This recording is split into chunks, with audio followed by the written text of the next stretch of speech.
Welcome again, everybody, to the Madhouse. Today, we're gonna have a jam packed show for you this evening. We're gonna talk about free agency and Bears making some big moves. We got all this and more right after this. Let's do this.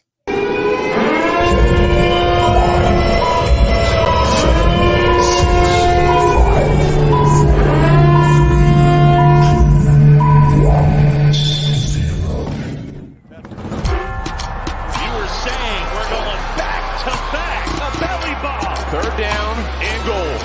Fields flings. That's far. Main Street. He scores!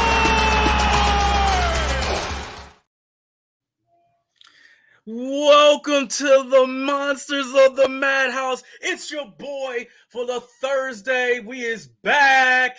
Yes, Leroy Pinky the Phenom is in the building with my boy Q, and Eric Rogers, aka the Gunslinger, is in the building. Let's do this. Hello. You know what I'm saying? We finna get right into it. So the Chicago Bears are making some moves, trying to get that extra money in the building, and they start off by releasing some of our fan favorites in the building, and some we knew were expected to come with Eddie Jackson and Cody Whitehair.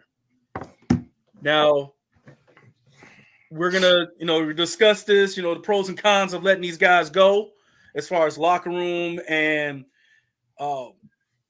building what we're gonna have to do now in free agency and in the draft. But to start off, I'm gonna start by saying that I got family members who have very nice, close personal attachments with, with these players, of that regime. And they're the last, there's only one left of the 2018 team now on this roster, and that's Patrick Scales. But he's been here since 2015. And it's sad to see Eddie go. Of all the guys to go, he's the one I feel the worst for. He can still go and play. He's just not a consistent everyday starter anymore. At least as far as from what we've been seeing on tape. Now maybe that's not really what he is, obviously, deep down inside, maybe in his heart, but tape doesn't lie sometimes. What we see is what we're seeing. And the production wasn't there, and the best ability is availability. So that is part of the reason why he has been gone. He has just not been available as of late the last couple of years. It's not that he wasn't, a worthy captain or leader with this franchise, but his time has come as far as the injuries. We got to go get the young blood. And Cody Whitehair, I'm sorry, dog. That one hurts, man. Cody Whitehair, dog. I mean, I'm sorry, man. You just couldn't adapt. You couldn't play center very well. You couldn't snap the ball. And then you underperformed drastically at both guard positions. Yep. And that's what you were drafted as. You were drafted to be our guard, our anchor at the left or the right side, and you couldn't perform. Do it. And like I said, it's sad to see these guys go because they were in the dog fights. They've been here through the good and the bad times for us, but mostly bad. But it is hate to see them go, but I hope they land on their feet. And but yeah, don't get too much success without us. That's all. That's right. But I mean, for me, I'd sad to see Eddie Jackson go, man. The money he wanted is not the production he's given us. I'm hate to be that person, but sometimes you suck it up because they're a great dude, and I couldn't suck up the money he wanted just because he was a good dude. It's just not a thing, man. I mean, there's too many good cats in the draft, and there's too many good cats in free agency that's well worth the money, and they may not be as nice of a person or good of a dude, but I just couldn't suck up the money that he was asking for, man. I know we got money, but we trying to build, a championship roster in a hurry, and with that money he asking for is drastically going to hang us down. So Again, Cody Whitehair, man, sad to see him go, man. Another good dude. Like I said, good dude, great locker room dude. Even when he was struggling and when he did get benched sometimes early in his career, he didn't give up on us, man. He kept fighting to get back into the lineup. He played anything you asked him. He did play tackle for a little bit. He played center. He played guard. And that's probably half the reason why he wasn't really good at one position, because he throughout his 8 years with us, played guard, played tackle, played guard again. They had to move to center, and it's just like, when you get moved around offensive line that much, you don't really get used to who you're playing next to. And every week your scheme changes, your drop changes. It's the guy that got thrown around. That's why when they released him, I saw the thing that said we're hoping that we're releasing Cody Whitehair, but I hope he goes and signs with a contender, and things like that. Which that's all in all, that's a great thing to say. But I mean, let's just be real. The production wasn't there for him, and you got to go, man. Especially with the way this draft is coming, and also the next year's draft is coming. Not this year, 2024 and 2025 draft linemen are going to be hot on the line, and you're going to be going young. We saw teams do it. We saw the Chiefs do it. And now look at them. They went young, and they proved that young guys can play on the line early. Nowadays. So sad to see him gone, but. Gotta go. Yeah, man. Yeah, I'm Cody Whitehair, not so much. I'm okay, but the Eddie Jackson, I get it. Like you guys said, the money and the production didn't match, and he was hurt a lot these last 2 seasons. And I see you wearing the jersey, bro. Yeah, man. Man, this is why I stopped wearing. This is why I stopped. I think this was the last jersey I bought, so I'm not buying no more jerseys because a situation like this, unless it's a throwback. Other than that, man, because Eddie Jackson, even though his production fell off, but the leadership he put in and the knowledge on the field, that's still there top notch, man. So I was hoping he'd take a pay cut. So apparently, my guess is he probably told him no, and his mutual decision and stuff. I do respect the fact that Poles is letting these guys go early so they can get a jump instead of, Yeah. So that's the part I like too. I appreciate give them a shot to land on their feet where they want to go. Yeah, I appreciate Poles for doing that, man. But Eddie Jackson was my guy, man. To be honest with you, it's not like the end of. Maybe for Whitehair, it's probably end of the road. Linemen don't last. Jason Kelsey and them guys, they few and far between that last past 10 years. Usually most linemen don't last past 10 years, let's be real. So the thing is he's probably pushing his time out the league, but just because Eddie Jackson is gone now does not mean that that if he doesn't find a team, we might still re-sign him later in the year. We saw the Seahawks do that 2 years ago with a couple safeties. We've seen a couple linebackers for the Packers, and also I think for the 49ers. They let them go early and brought them back. We see that happen all the time recently because, you're always looking for a veteran presence when young guys go down. So if he doesn't sign, doesn't mean that he doesn't come back to us. It's not going to be the money that he wants. And, sometimes that's a culture shock to some of these people. But, if you really want to play football, you're going to take the pay cut, right? So, and at this time, like y'all guys said, he's not a starter. Not in my eyes anymore, but I thought he can possibly take a pay cut. But still, like we discussed before, come in on certain downs, be a mentor to the kids, to them young boys in the locker room. Maybe, and who knows? Maybe this might be a tactic for the Bears by releasing them this early, because then he goes, they fall through waivers and whatever. We've seen that before. And then the Bears can sign him back to a team-friendly deal and still get that help from with the free, with the old contract, so now we save all that extra money and cap space, and then there you go. I'm going to happen a lot. I'm going to take a quick pivot and give some shout outs and prayers to Steve McMichael. He's in ER in the hospital. It's been breaking news all over ESPN right now for him. So prayers out to Misty and her husband. Godspeed, man. Speedy recovery, Mongo. Just stay in there, brother. Hang in there, man. Hang in there. Prayers out, hang in there, Mongo. We want to see you get that jacket put on you, bro. Congrats to him. Yes, please. God willing.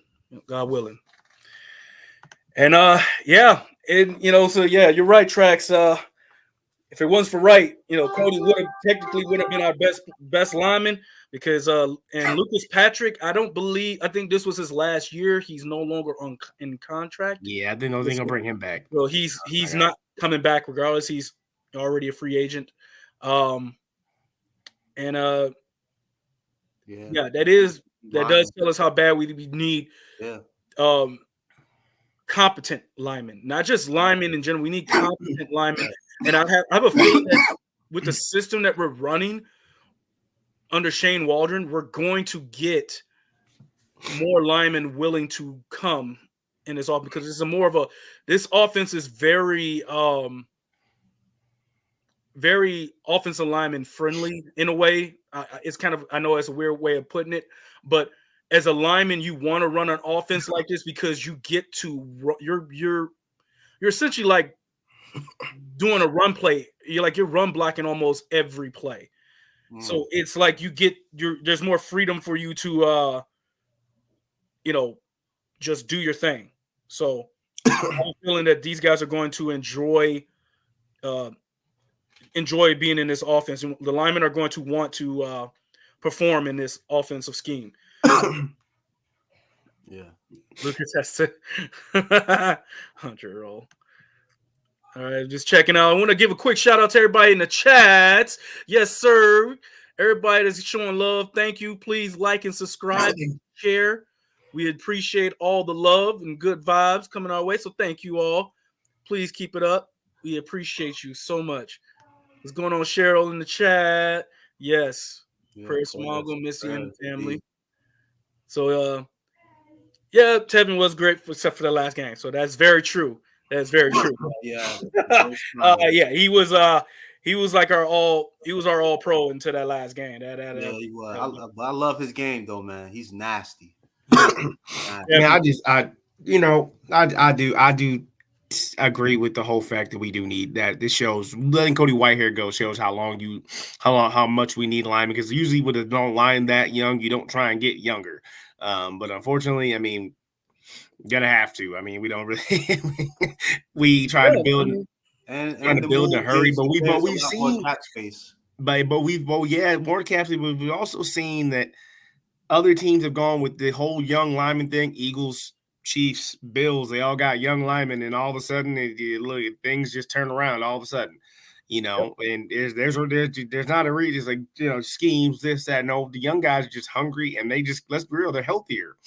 After 5 years, linemen get beat down. I mean, not too many guys. I mean, you're talking about Jeff Saturday and Jason Kelsey and Trent Williams and guys like that. Man, those are few and far between. That don't happen 12, 14, 15. That don't happen. No. Especially at the center position, man. No. So yeah, the lineman position. I mean, there's a lot of great linemen in free agency right now too. So I mean, if we're gonna pay the money, you're gonna pay the money and get somebody. I mean, we still got the first overall pick. Who says we don't try and finagle a good lineman somewhere? So now you just made a good segue for us. Oh, why you gotta tell me about the Hawks like that? Oh, man. But losing 2-0 already. Jesus, yeah, killing me. They going to Detroit. You made a good segue about the free agency, about linemen. Let's talk about some of the guys that are available. Don't down me, Eric. Now, I'm trying not to. My bad, guys. I'm sorry. Let me go. There's two in particular that I've been mostly like intrigued by for the most part. I mean, obviously the one I like the most, he's injured and he won't be truly available, and that's Connor Williams. I really like him the most. He's got the most upside. He's got the most athleticism of all the linemen that I see that's going to be free agents. But the ones I like are the one Lloyd Cushberry III from Denver. Yep. And Tyler. I know you're trying to say. I can't say his name either. I know you're talking about. Tyler Benitez. I only like, and I'm gonna be going full homer here. It's because he's a Big Ten. He played at Wisconsin. For no other reason, that's why. And I watched. I got to watch the kid play, and then he get picked up by the Dallas Cowboys, and literally only gave up 3 sacks and had only I can count on my hands how many penalties he's had in the last 3 years as a starter, over 1,000 snaps. That's ridiculous. Yes. So the model of consistency, and he's only missed 3 games, like I said, in his 3 seasons playing.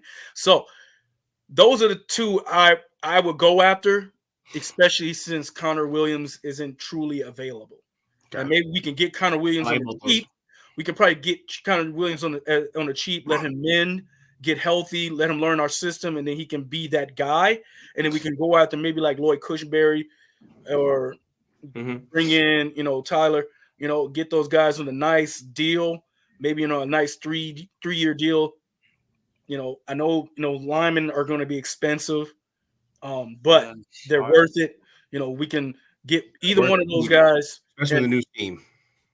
Yeah. And we can get those guys plug and play, and then boom, they're there locked in place for like another 5-6 years. I agree with you. So for me, for me, like I agree. See, the way I work, I like to work from tackles in. I know everyone says you got to have a center, but I'm sorry if we're talking about if we're gonna keep Justin Fields or even get a rookie quarterback, if we're in that position, you got to go tackles first. If we get a veteran quarterback, you maybe go center first. If we're gonna be more of a run heavy team, I think we're gonna be more of a pass heavy team. So I'm gonna go tackles first. Tyron Smith from the Dallas Cowboys, young guy, the only problem is, yes, he's got a lot of holding penalties, right? But you got to look at he's a young guy going against all the best cats in the league on a regular basis, So of course he's young. I think he's 3 years. I think he's 3 to 5 years and something like that. And he's going against the best guys in the league. He moves his feet well. He's a great run blocking tackle. And he's a very good quick stepper. He has an anchor. Yay. He can. The next guy, everyone's gonna freaking be like, "You're kidding me!" Right after everyone shows the meme of him, not the meme, but the replays of him against Joey Bosa in the Super Bowl, Donovan Smith, because obviously you saw him hold the shit out of Joey Bosa like 4 times, right? Yeah.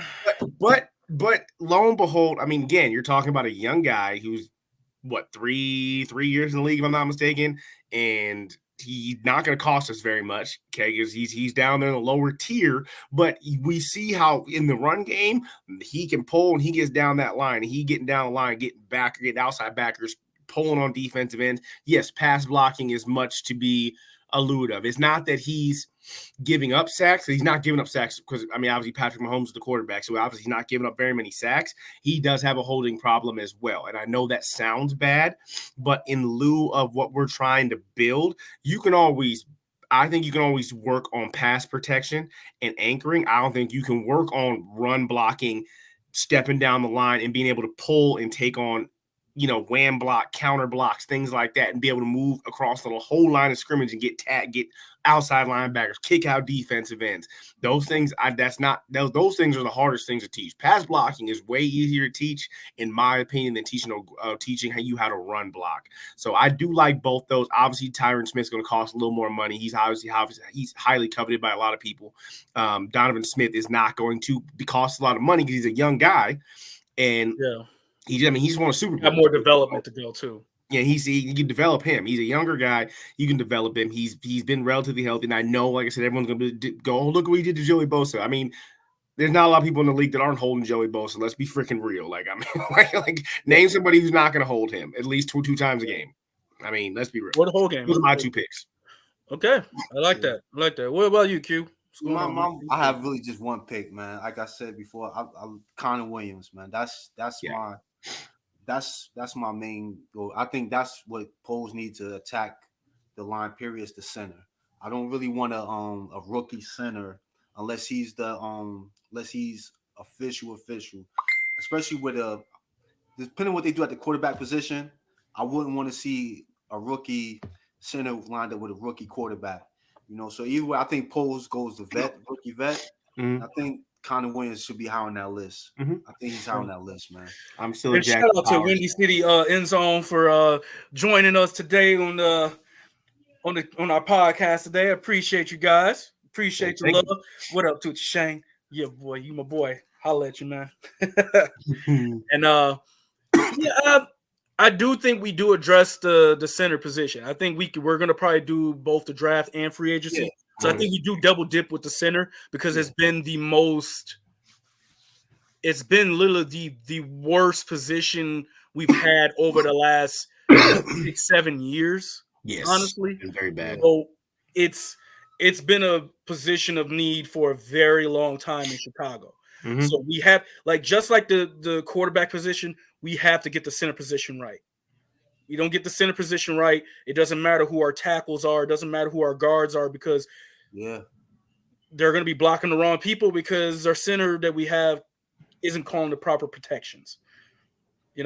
Our center needs to be just as cerebral and as cunning as our quarterback. Yep. Your quarterback's only as good as the center. Yeah. Your center's not good, performing well, and helping the quarterback catch something that he's not seeing. Then what good is it? I mean, that is why Patrick Mahomes. That is why Tom Brady and Peyton Manning. Those guys are the levels that they're at. Aaron Rodgers.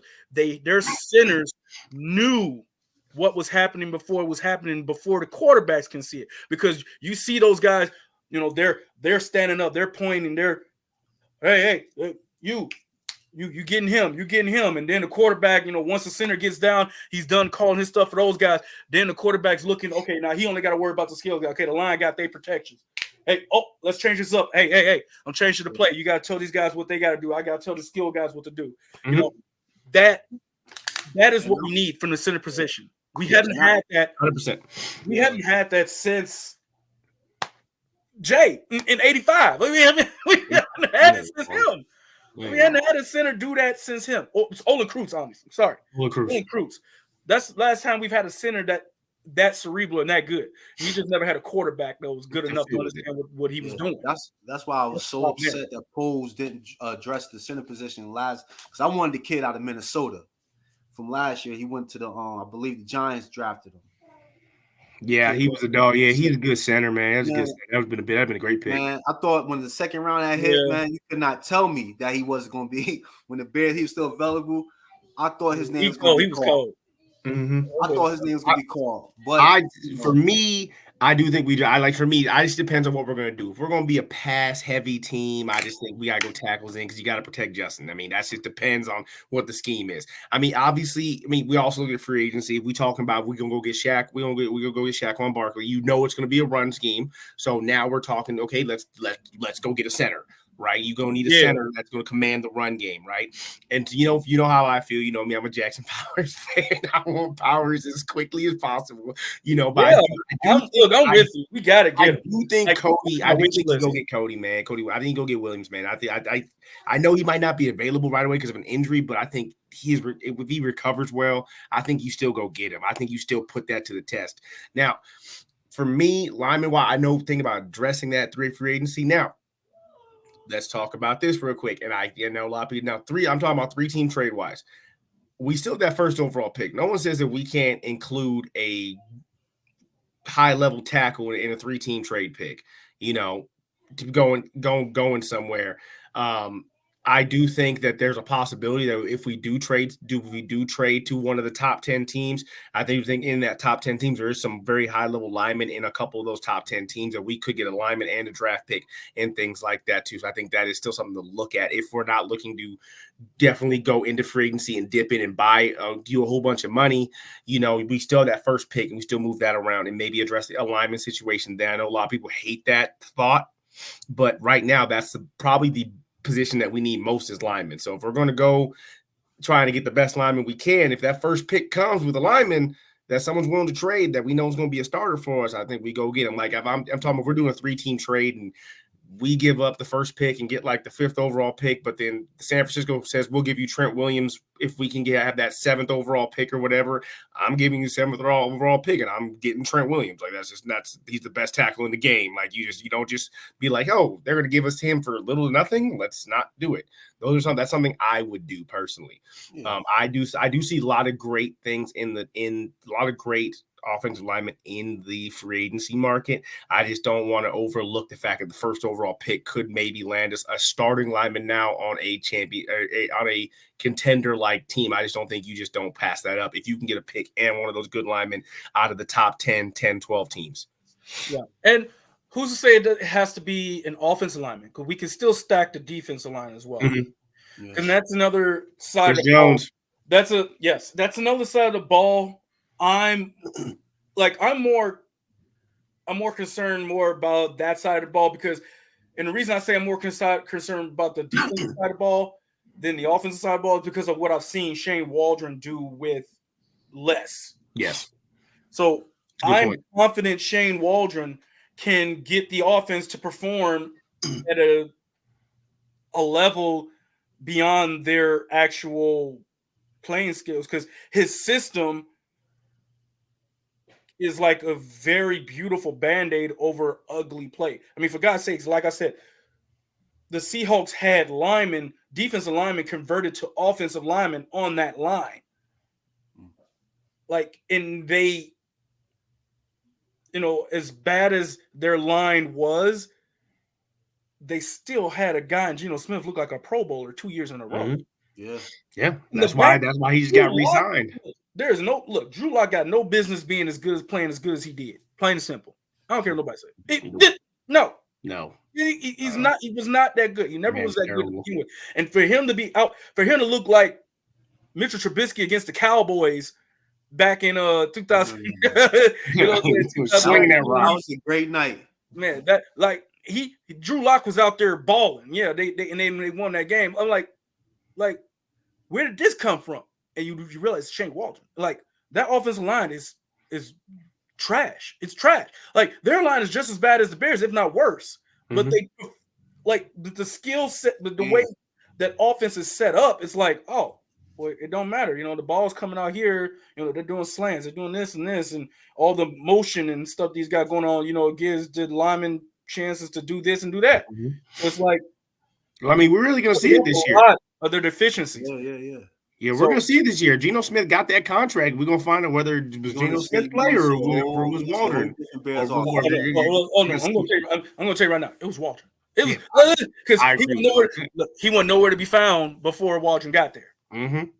So I mean, I agree with you. We go back to defensive lineman thing. I think the defensive lineman pool is too huge to pass up in free agency. Rather more than offensive lineman. I'm sorry. Like, the defense, I mean, Chris Jones is on that list. Chase Young's going to be on that list. In my opinion right now, if I'm going anywhere on defense, after paying Jalen Johnson, I'm willing to sacrifice going after the offensive free agents if we get Chris Jones. If we can pull Jalen and Chris Jones, it's over.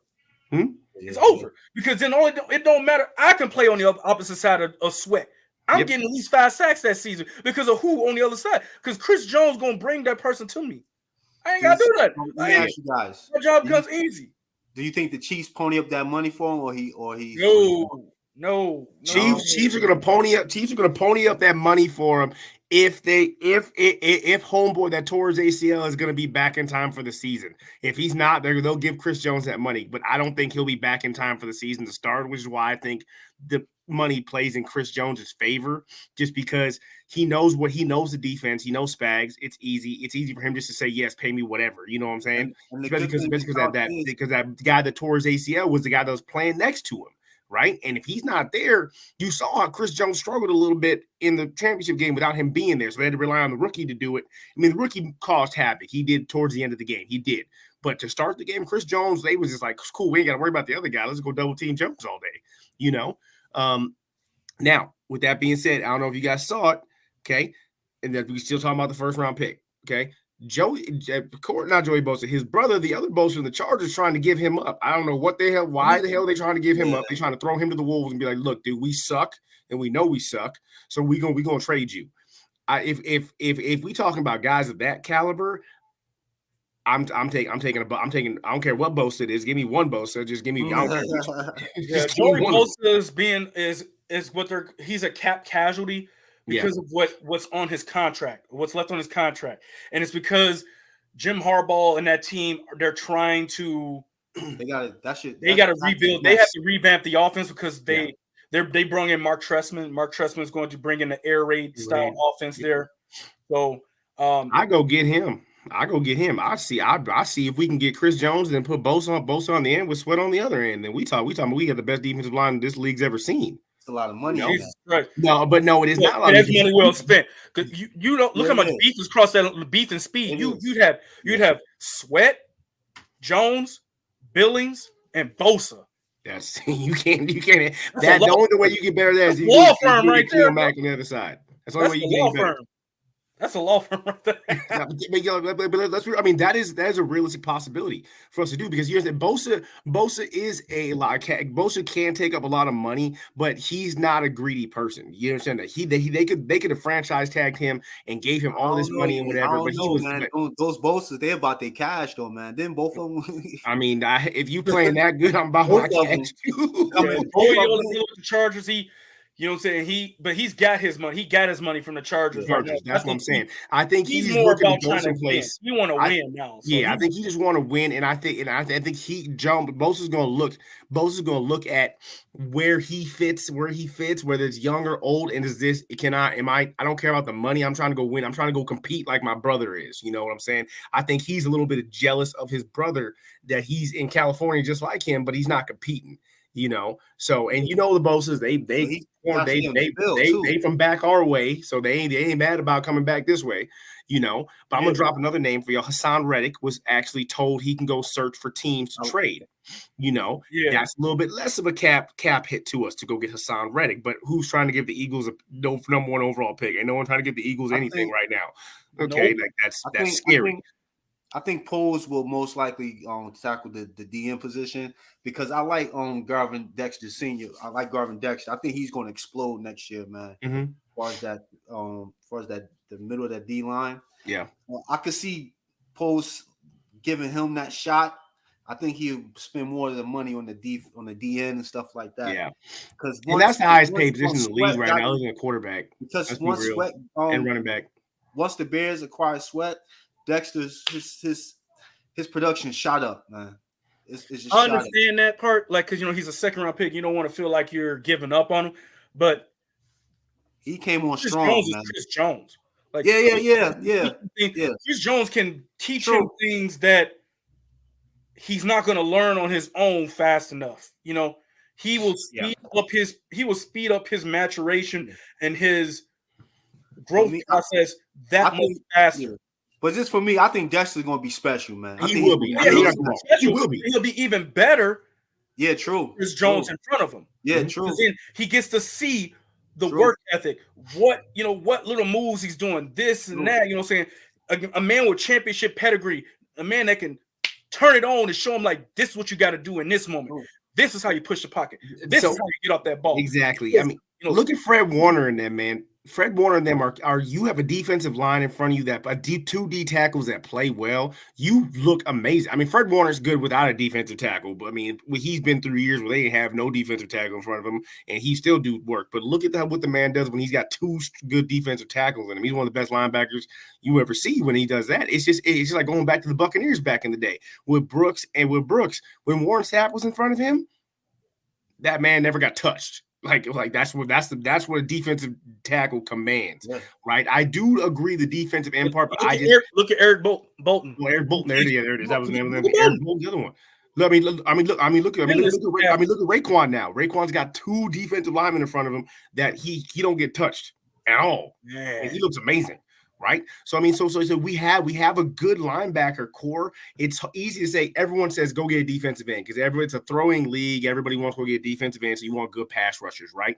But with us, our linebackers already play good with not a good defensive line in front of them, a decent defensive line. Yeah. But you go and get one of the best defensive lines to playing the game right now. It's a whole different game. Now, I'm going to throw another name because the Falcons have been talking about the trade, right? What if we still get Chris Jones and not go get Jared Grady? Put two big ass fools in front because we probably gonna play a 4-3, and ain't no one moving Jared Grady. He might be a little old, but ain't no one moving him. So, and if I'm looking to get a first round pick out of the Falcons, I'm going to get Jared Grady, and then I'm gonna go get Chris Jones, and then we really talking. I mean, anyway, no one's running up the middle. It doesn't matter who it is. You try me either way, and then if you go get someone like Jared Grady. You can move Chris. We've seen Chris Jones move to defensive end too. Yeah. See what I'm saying? So that's what I'm saying. So Chris Jones is a two-way player. He can play tackle, he can play stand-up end, or he can play down a 4-point end. Doesn't matter. That's why Chris Jones is it commands so much high value because he can play two positions. And he's worth every penny. But then it's also it's not like talking about Khalil Mack and Nick Bosa and guys like that. They can't play inside. They can't. They're not JJ Watt. It's not. I mean, JJ Watt was a freak, but they can't play inside. That's why I think getting Chris Jones is more important than getting the defensive end, because guess what? Chris Jones can move the defense. If you can dent the middle of the pocket, it doesn't matter who your edge is, because then the quarterback can't do anything. Just ask Justin Fields. Yeah. That's how he feels. Brock Purdy. Yeah. Purdy felt Jones in the second half, and he looked like trash. And McCaffrey felt Jones in the middle too, and then that whole offense fell apart. Exactly. So that is the most important position in Eberflus's defense. Can you imagine with our secondary, which is light years better than the Chiefs' secondary, in my opinion? We get Chris Jones with Brisker back there, Jalen Johnson coming back, and Stevenson. It's not. It's a wrap, dude. And then Gordon. Like, I ain't even got to Gordon yet. See, that's the thing. I ain't even gotten to Gordon yet.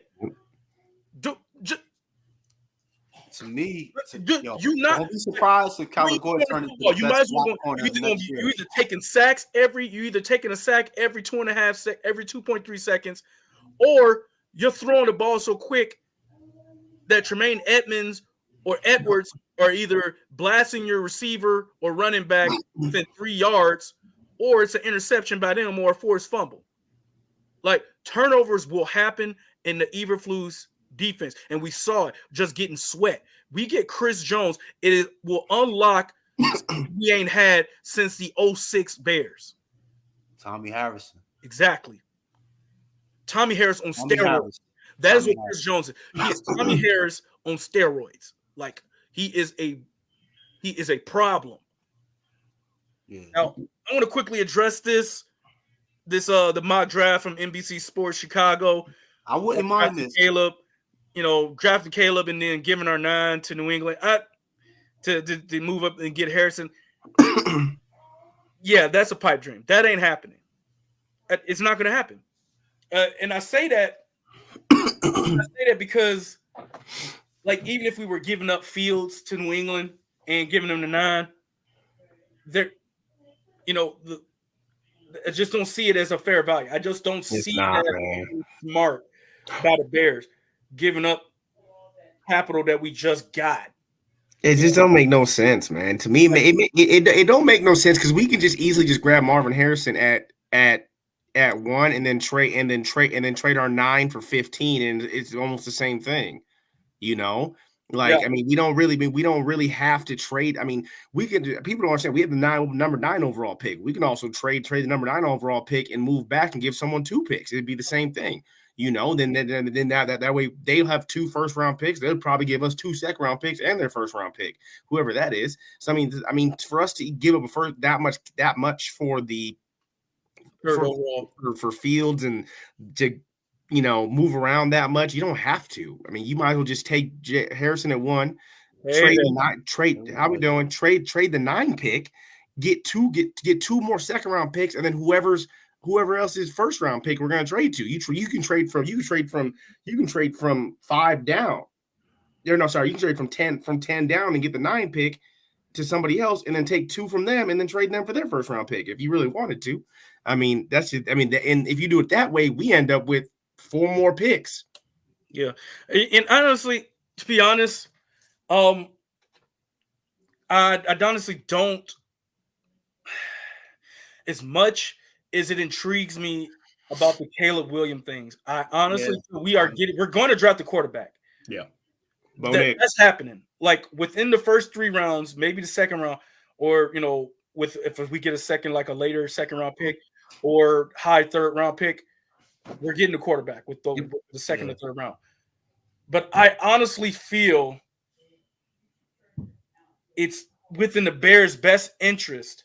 And I'm thinking back to what Kevin Warren was saying about the 83 Bears. He mentioned that in his interview, that you saw what they did when they built through the draft that way.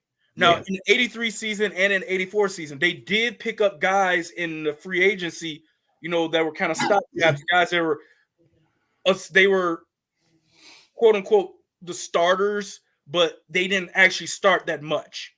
Like, the guys that we drafted were the true starters. Like, they got more of the playing time. Yeah. The veterans on that squad, the free agents that they signed, were there to help bring those guys along. You know, there was a guy in that helped bring him along, but then once Richard didn't hit his stride after drafting him, boom, you know, he's let him go.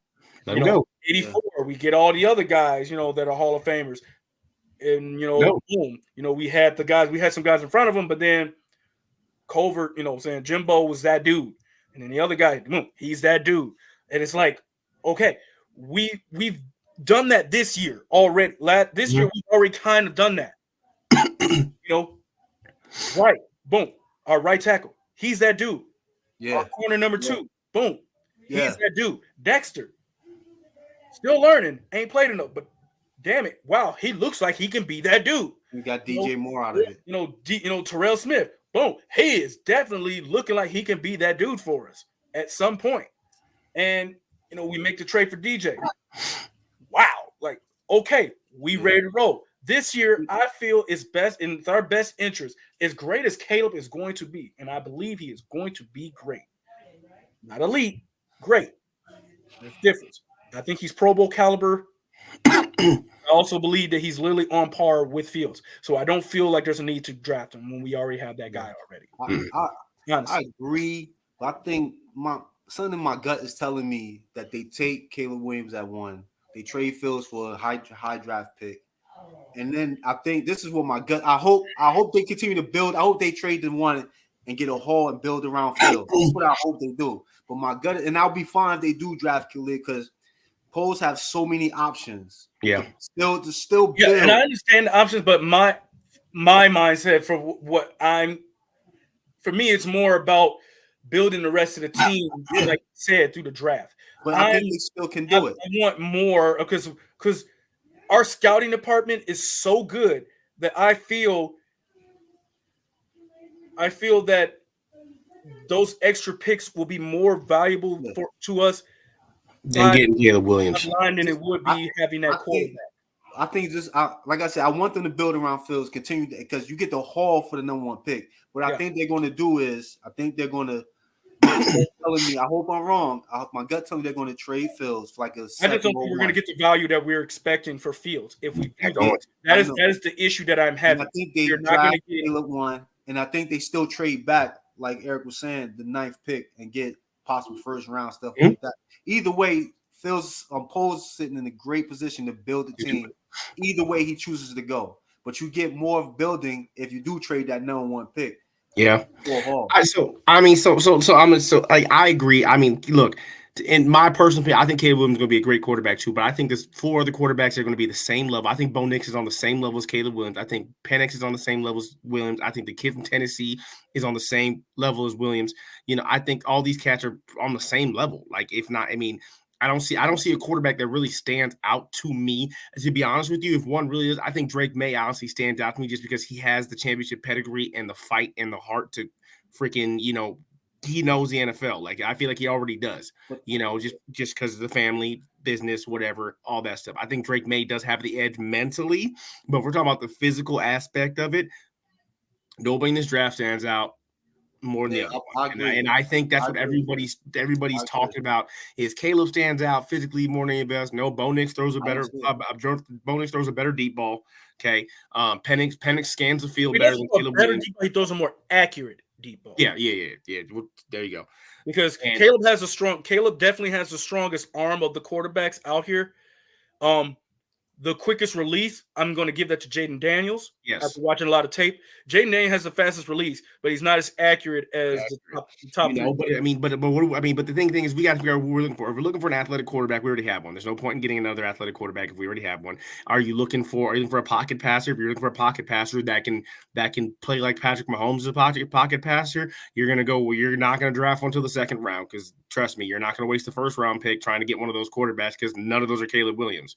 You know, and none of those are any of the quarterbacks that are up top. You're not going to waste a draft pick on a quarterback that's a pocket passer that can run around like Patrick Mahomes because trust me, you can't find one like that. You won't be able. None of those quarterbacks showed pocket presence like that. You know, I think if you're gonna get the overhaul, I mean, let's be real. You gotta look around the league. I mean, the Saints are ready to get rid of Marshawn Lattimore and Alvin Kamara. They're ready to steamroll and get them to whoever for nothing. right? So they're looking to rebuild. I mean, you probably get those two for the first overall pick, and you're like, okay, I don't care, because no one's going to turn either one of those two down, especially because they don't. Because they don't command that much money. But if you're talking about getting players, which I don't think is a smart thing for a draft pick, it's not smart. Because I think we can get all the players we're looking to acquire if we move further down the draft and acquire 3, 4, 5 more picks, which I think Poles might do. I think he might try and acquire three to four more picks. Yeah. You know, because you gotta think, what's the best value we're going to get? The best value we get is bringing in the most young guys we can, coupled with the money we have in free agency. Because let's be real. I mean, we're gonna if you go with Caleb, cool. You use your number 1 overall pick. Now you have the number 9 overall pick. You trade that. You're not going to get as many picks back as you normally would for the number 1 overall pick. Okay, so then now you're sitting in a hole. Like, okay, well, I could have got 4 picks for the first overall pick and possibly a player. Or I get 1 pick, maybe 2 picks for the 9th overall pick. And then now we're late to the free agency battle with everybody else. That's the problem. If you're thinking that the thing is go round, you got to spend the money now on the free agency. Then you're definitely pushing all your chips on the defensive side. If you decide to go with the young quarterback, you're definitely putting all your chips that the defense is going to carry the team until he's ready. You got to spend that money right away. You got to spend the money before it even happens at that point, because who knows when That's what I'm afraid, and I don't want that to be an option. Yeah. It's still a good option, but I want that to be the last option for him. That's why I say we go with Fields, because then you're building through the draft on offense, and by the time their contracts are up, you've reset everything with the young defense, because all the older guys with the money won't be ready to, those guys have already been paid along with the quarterback. Your quarterback might be eating up most of the money, and we've already seen with the way Poles has done these contracts, they can backload most of Fields' guaranteed money. Everyone's acting like, oh, he's going to take up most of our you people do know that his first year can wind up only being they can pay him like, oh, we're only going to give you X amount of dollars this year technically, and then next year you can get 40-some million dollars, and all of that can be guaranteed to help us out. Like, people don't understand that contracts can be made to the point where it helps the team.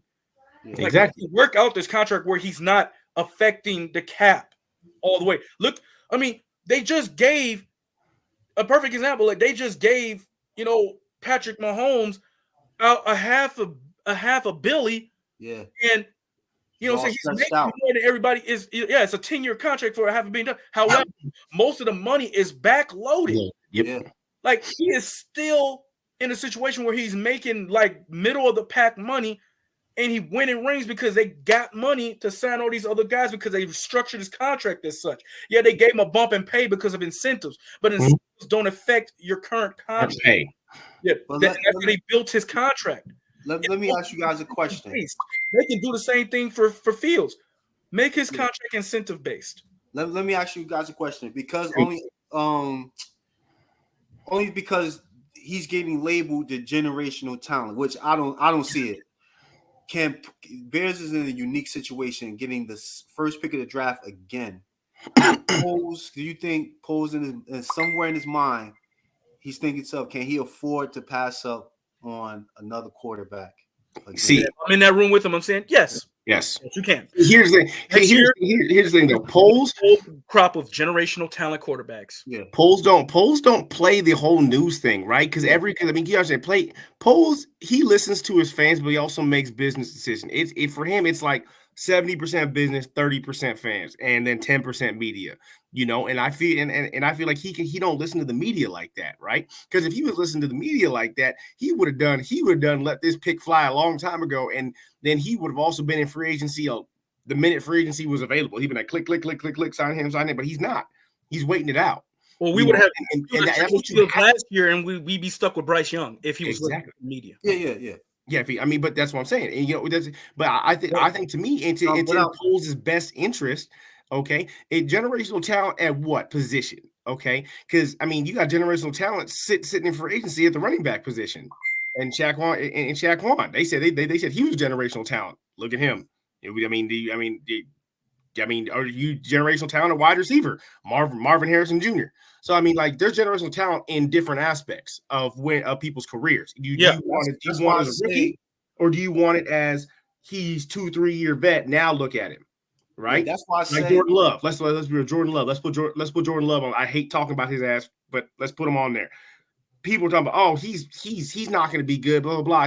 He's never going to be that Aaron Rodgers, Brett Favre type of guy. Now he looks like a generational talent. Let's be real. That man looked freaking amazing, right? Now, do you want that look 2-3 years down the road, or do you want to take that chance as a rookie and then it don't pan out?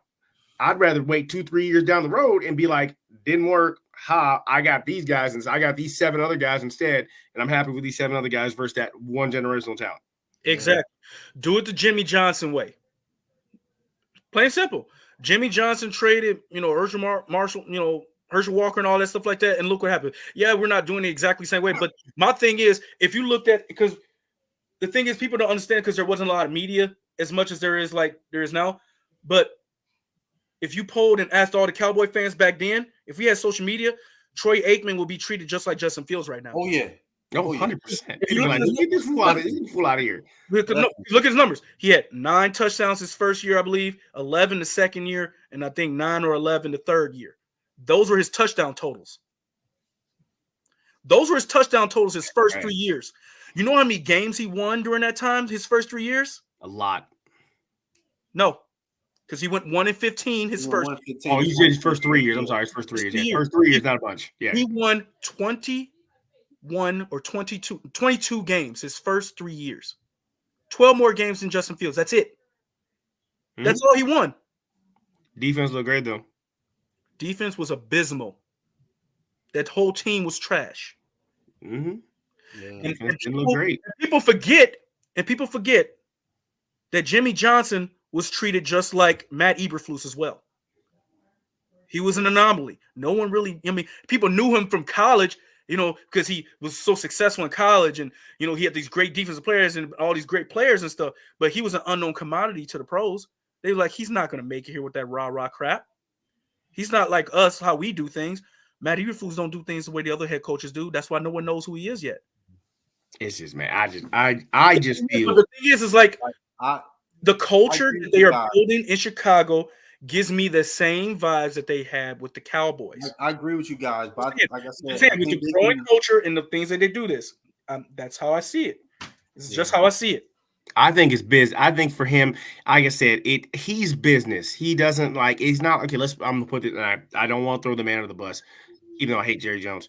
Jerry Jones does stuff for the fans, and that's what gets him screwed.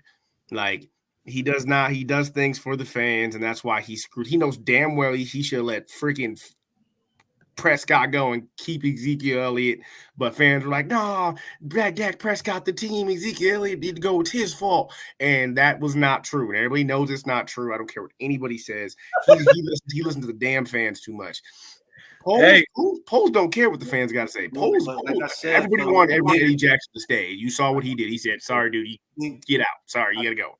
Like, unfortunately, he got by, and that's the thing. I don't think Foles is listening to generational talent noise.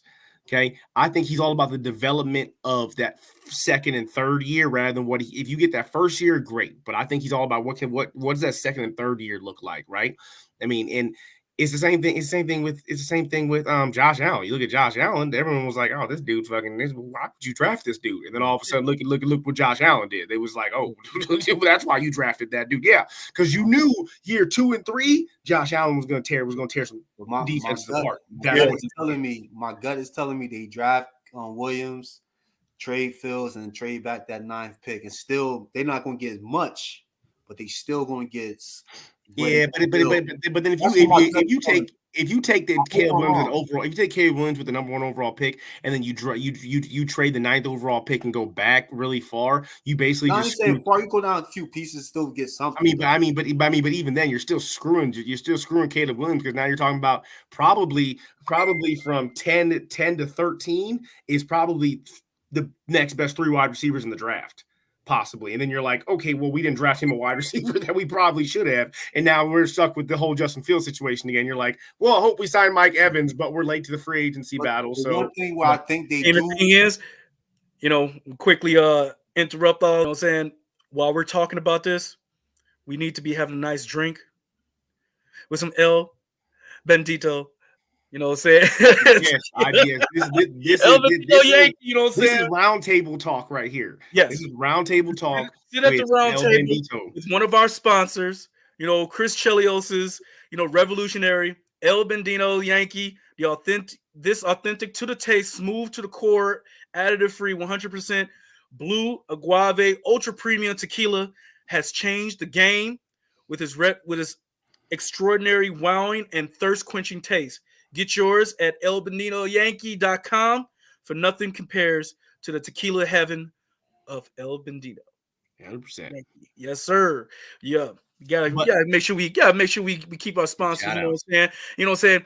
And you best believe if we making bets on who they gonna pick with the number one pick, you gotta go with Underdog Fantasy. You know what I'm saying? You know what I'm saying? We can resolve all this. We can all make some money on this situation. You know what I'm saying? We making all these. I already made my pick on Underdog. Just so y'all about know, all this I already made my stuff, pick. you know what I'm saying? It's MJH all day. Or the NBA, you know what I'm saying? Place your bets, you know what I'm saying? Your over under of Cody White, Kobe White make, over 25 points, you know what I'm saying? Enter your bid by using the special CSP promo code when you sign up at www.underdogfantasy.com. Chicago Sports Podcast users will receive a 100% deposit matchup to $100 when they use the CSP code. Sign in. So get 5 picks right, and you will multiply your money 20 times. I don't know about y'all. That's a lot of money. You know what I'm saying? I could use some of that extra money. You know what I'm saying? I made money on the Super Bowl off them, just so y'all know that. Ka-ching. Yes, sir. Oh, so you gotta go. You gotta go to this. I thought my ticket hit, but the NFL took a yard from Brock Purdy. When I looked at my ticket, he had 13 yards rushing. When I looked at my ticket, he had 13 yards rushing. He didn't get the ball back. When the game was over, they said 12. Said 12.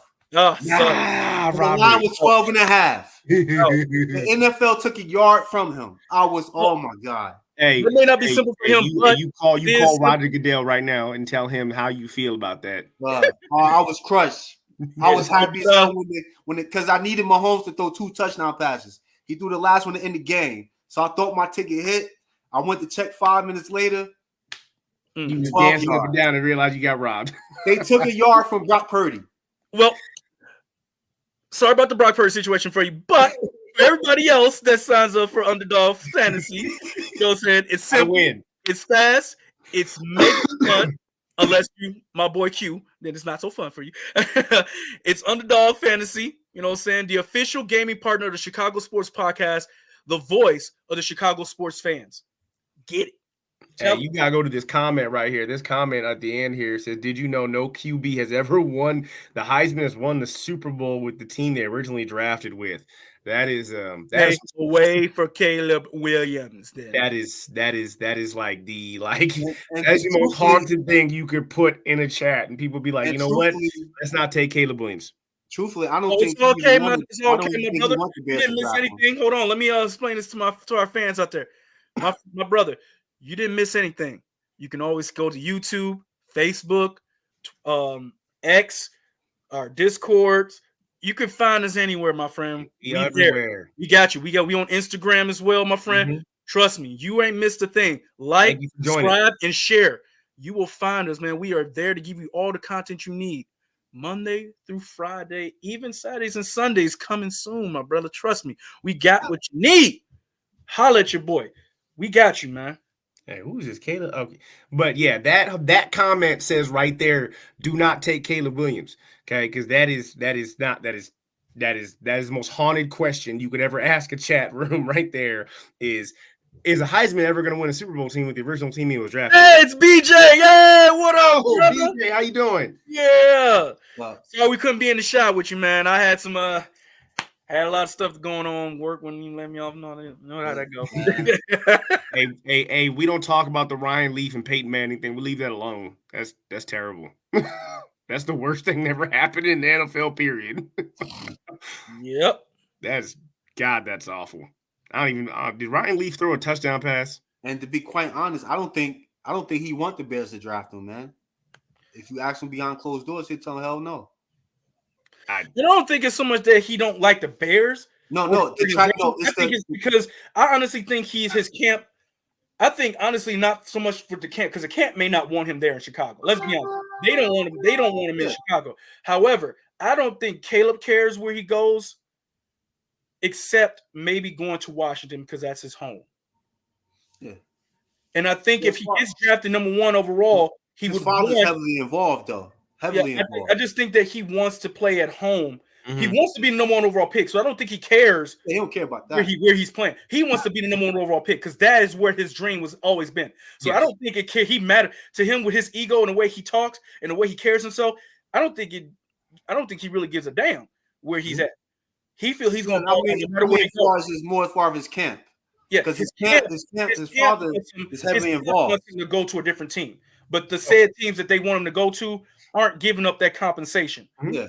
And the only team I can see doing that, because not so much that they're desperate, but they want to have a facelift for their franchise, and it's a marketing thing, it's Washington. Mm-hmm. It just makes more sense. It just makes too much sense. Caleb will have an easier time going there because the system will already be in place. It's something he would already understand, the lingo, the language, everything. He would be the guy. He would have command of that locker room instantly because it would be set up for him to be the guy. Yep. You know what I'm saying? He goes to Chicago, he got to earn it. You know what? He would have to earn it because of who he's replacing. I wouldn't. And he'll, you know, if let's say he come out and say, you know what, I'd rather the Bears not draft me. No one's going to be upset about it. You know what I'm saying? Even the media, no one's going to be upset because they. I'm upset because at least he's honest and he's got a backbone to say that he don't want to do it and he don't want to play for us. And I will respect him more for saying it. Yeah, I'm going to root for the kid because I'm not going to hate on nobody that got talent like that. Like the brother's talented, he really is. I just don't think for what the Bears can position themselves for the future with the haul. I just don't think it makes sense drafting him, and that's literally the only reason why I say we have to stick with what we have now. If we was able to finagle a way to, if we were still able to find a way to get Caleb somehow and draft down, I'd have been all for that. But there's no way we can trade down and get Caleb, and you know what I'm saying. So my thing is get the draft haul, take the top receiver, the best talent overall. Because he's the best talent overall, no matter what position. Offensive defense.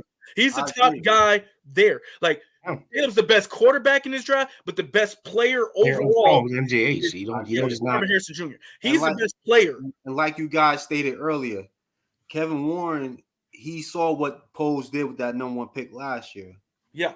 And he's very impressed by that. Yeah. He hit on every one of those things he hit. Mm-hmm. Yeah. We haven't seen that in a long time. There's no reason not to, man. As far as I'm concerned, if you're not going to get the overhaul for the first overall pick, and if you don't want to take MGH for whatever reason, okay, I mean, you better trade that first overall pick and get a player. I'm talking about a dog. You got to get a dog, and look. That's why I said Bosa earlier, because it's just like, dude, let's be real. The most highly coveted position right now, the defensive end position. Let's be real. That is, and I mean, and everyone's trying to find Patrick Mahomes, which is like I'm willing to, even to the point right now, if the Chiefs told us they'd give us Chris Jones, I'd give him the pick. Take that. They don't care if you're the champions. You can have the number 1 overall pick. Pick who you want. I don't care. Because if you give us Chris Jones, we'll see you in the playoffs. We'll see you in the Super Bowl. I mean that's if I'm talking that I'm not going to get the overall pick and take MGH, whatever. Like I said, let's be honest. If we're still looking for a quarterback that's either going to sit the bench or do something, okay, maybe you go to someplace like maybe you do go to the Chargers and say, hey, give us Justin Herbert and Bosa, and we'll give you the pick. You know, and to be honest with you, I think they might actually do it because they might want Caleb Williams, because where's Caleb Williams play? The way California. He has stated that he has no problem coming back to California to play football. So he obviously loves California for some odd strange reason. He loves California, so he has no reason for doing that. So I'd reach out to any of those California teams and be like, give me Devontae Adams. Hold on, guys. We got a little quick interruption here. Come on, buddy. I guess somebody got a quick interruption here on the show. I got someone that it's my 3-year-old son. Is my son Bo. Say hi, everybody. Hey, how you doing, man? Hey, Talking Bears talk. What's going on, little man? Bear down. Yes, All sir. right, buddy. Yeah. Say bye, everybody. Buddy. Bye. All right, buddy. Catch you later, all right? I'll hang out with you a little bit, okay? But I mean, like, but if we're being honest, I mean, like he said either I get I'm either the number 1 overall pick, and if I don't feel like it, I'm going to go back to California. So obviously he loves California. Let's see. What's not say we reach out to the Raiders and say, hey, give us Devontae Adams. I mean, I'm not saying give me that. give me him and Khalil Mack. Let's do it. Okay, or Bosa or somebody in California that doesn't want to be there, or Los Angeles that doesn't want to be there. Like just get if you're struggling that hard with it, do we take MGH? Nah, I don't want him. I want a more veteran receiver, or do I want am I going to get all the draft? Am I get all the draft picks I want? Dude, reach out to one of the California teams. They obviously want him because all 3 of those teams need quarterbacks, except for Los Angeles, which I think. I think he's actually on his way out here real soon. Let's be real. Sam Donald. Herbert. Yeah, Herbert. And I think, obviously we know the Raiders need a freaking quarterback, and there's been talk that the Raiders are actually wanting to get up there in that pick perspective, but they're not willing to give us capital for it. I don't see the Herbert thing because Harbaugh gushing over Herbert. I think he's been in love with Herbert. He's been in love with Herbert even before he got to college. I mean, I realize it, but if he's really wanting to jumpstart his team, and he's like, oh well, Caleb Williams, this blah blah blah. If they're willing to do it, I mean, take and give us Bosa and give us Herbert, or go to the Raiders and give us Devontae Adams. You give us Devontae Adams, it don't matter to me. I think that's still a good trade because if you give us Devontae Adams, give us your draft pick, we go get Mike Evans. Now we got the best receiver core in the league. Yeah, and with DJ Moore, then you really don't got to worry about offense because offense is settled right there. You don't care about anything else because you got 2 of the best receivers in the league. You got DJ Moore, and then Justin Fields can sling the ball to somebody. If we're not gonna get the overhaul, and you're not gonna take MJH, you need to go get a star player right now. Yeah, and I'm talking about either star defensive end or star wide receiver. And I'm sorry, there's probably 4 or 5 teams that are willing to part ways with one of those 2 positions. And the Raiders are one. You didn't open up a whole new can of worms of thinking for me as far as this pick goes now with the first overall pick. Because for me, I'm not gonna lie, for me it was kind of just cut and dry. Like for me, it was kind of more of a simplistic thing. Keep Caleb and try to find a way to build around him, or move the first pick for Fields. But with the moving the pick for the Fields, you've opened up so many more avenues that I wouldn't have thought about so much with as far as the compensation with those teams to drive down for. Because I am very intrigued to see Shane Waldron work with Devontae Adams and DJ Moore. Oh my, crazy! That's surprise team.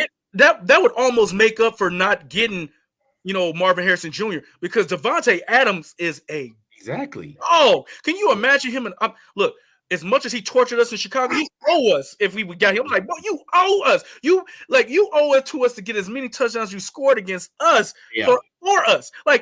You got to make up for all the times you tortured us. And to be honest, Devontae Adams wouldn't be mad. He wouldn't be mad. He wouldn't be mad at all. He would come here and be happy. He would get paid. He get to play his old team twice a year that they got rid of him.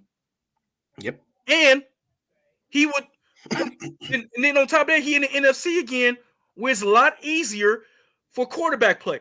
And he's also playing with another good receiver. And there's only so many elite teams and defenses in the NFC. That's the thing. Devontae Adams doesn't have another receiver to play. Yeah, he's got Hunter Renfrow, who's been broken and beaten down before he got there. So now he's broken in half. And if you have DJ Moore, you got legit 2 number 1 wide receivers. 2 number 1 receivers. So he's not going to get double teamed all the time because you physically can't, right? If I find any coordinator that sits there and stupid enough to try to play 1-on-1 against Devontae Adams or DJ Moore, I will personally find a way to get you fired that game. I will find a way to get you fired. You have to think about it this way. If I'm thinking about perfect example, Ron Rivera covered DJ Moore. He had one-on-one coverage on DJ Moore, and this man went off for 230 yards. Awful. Don't do that. The stupidest decision on the planet. You don't do that with number one receivers. And best believe if teams decide to try to do that against Marvin Harrison Jr. or whoever we get in free agency, oh, it's a wrap. We get a Mike Evans or a Asante Sam, a Curtis Samuels or something like that as our slot guy. That's what I'm saying. Like you legit have three options for this pick. You got to take MJH. You got to take MJH, or you have to get at least 4 picks for this. Four more picks for this first overall pick. Or you got to go get a star right now. I seen an example where the Bears can actually trade down to 2, and then trade down from 2 again to get even more of a haul right there. I saw that too, where they can. Or where we don't wind up getting MHJ, but we get more value out of trading for a lot more. You could still do that. That's another pot. That's actually that's a lot more. The number 9 pick because I don't want to trade the 9 pick there because I want either Ronald Tuesday. I'm talking about you trade from 1 down to 2, and then you trade back from 2 down to like 3 again. You still getting the haul. You getting an extra haul just I mean you trying to match New England trading with us. That's the problem though. Is trying to match now 3 Giants will only give the 3 pickup if they go number 1. They're going to draft a quarterback. So you'd have to go back further closer to 9 to get that because the Giants won't give up their pick because it doesn't benefit them in any way to give up their pick if it's for the number 2 overall pick because they either want Caleb Williams or they're gonna want a defensive player and then take a quarterback later because they're probably gonna go get Kirk Cousins if they don't or some player like that to go. So Giants are kind of out of the mix unless they get the number 1 overall pick, which I don't think they even want it. If I'm being real with you, so I think you got to go back even further to probably I wouldn't mind going 9 and 10. I wouldn't mind going 9 and 10 because I think at 9 and 10 you still get neighbors because I honestly you still get neighbors. And me, I still love Brock Bowers. I think you can go get 9 and get neighbors and 10 get Brock Bowers, and then if we can get more draft picks out of it, and then you can start building the offensive line around Caleb at that point. That way you have the best tight end in the league, who I think Shane Waldron's going to go with the 2 tight ends. How about this? We trade down to 2, trade from 2 to 5 with the Giants. Trade a 2 to 5 with the Giants. You're going to get the Giants. You want to get you could get a lot of first round picks by doing that move. So my bad. I meant the pay. That's what I want the Bears to do. Because I don't want to trade with the Patriots because we already know that the Patriots the Patriots are a wild card. They may not want a quarterback. They may actually go after MHJ first. They might want him instead to build around the current quarterback that they have to give their current quarterback a shot. So we don't know if they're really moving on to Mac Jones. I agree with that. I think the Patriots are the wild card that could screw up the draft for everybody at number 3. And I think they know that too. And I don't want to give my thing is, and again, draft picks later on because they might actually swap with Arizona. They may flip flop with Arizona because they know Arizona wants MJH. Yeah, they may do that. Yeah. We're underestimating the fact that Arizona has 2 first round picks that they can give up to Washington to swap. But would Washington want to do that?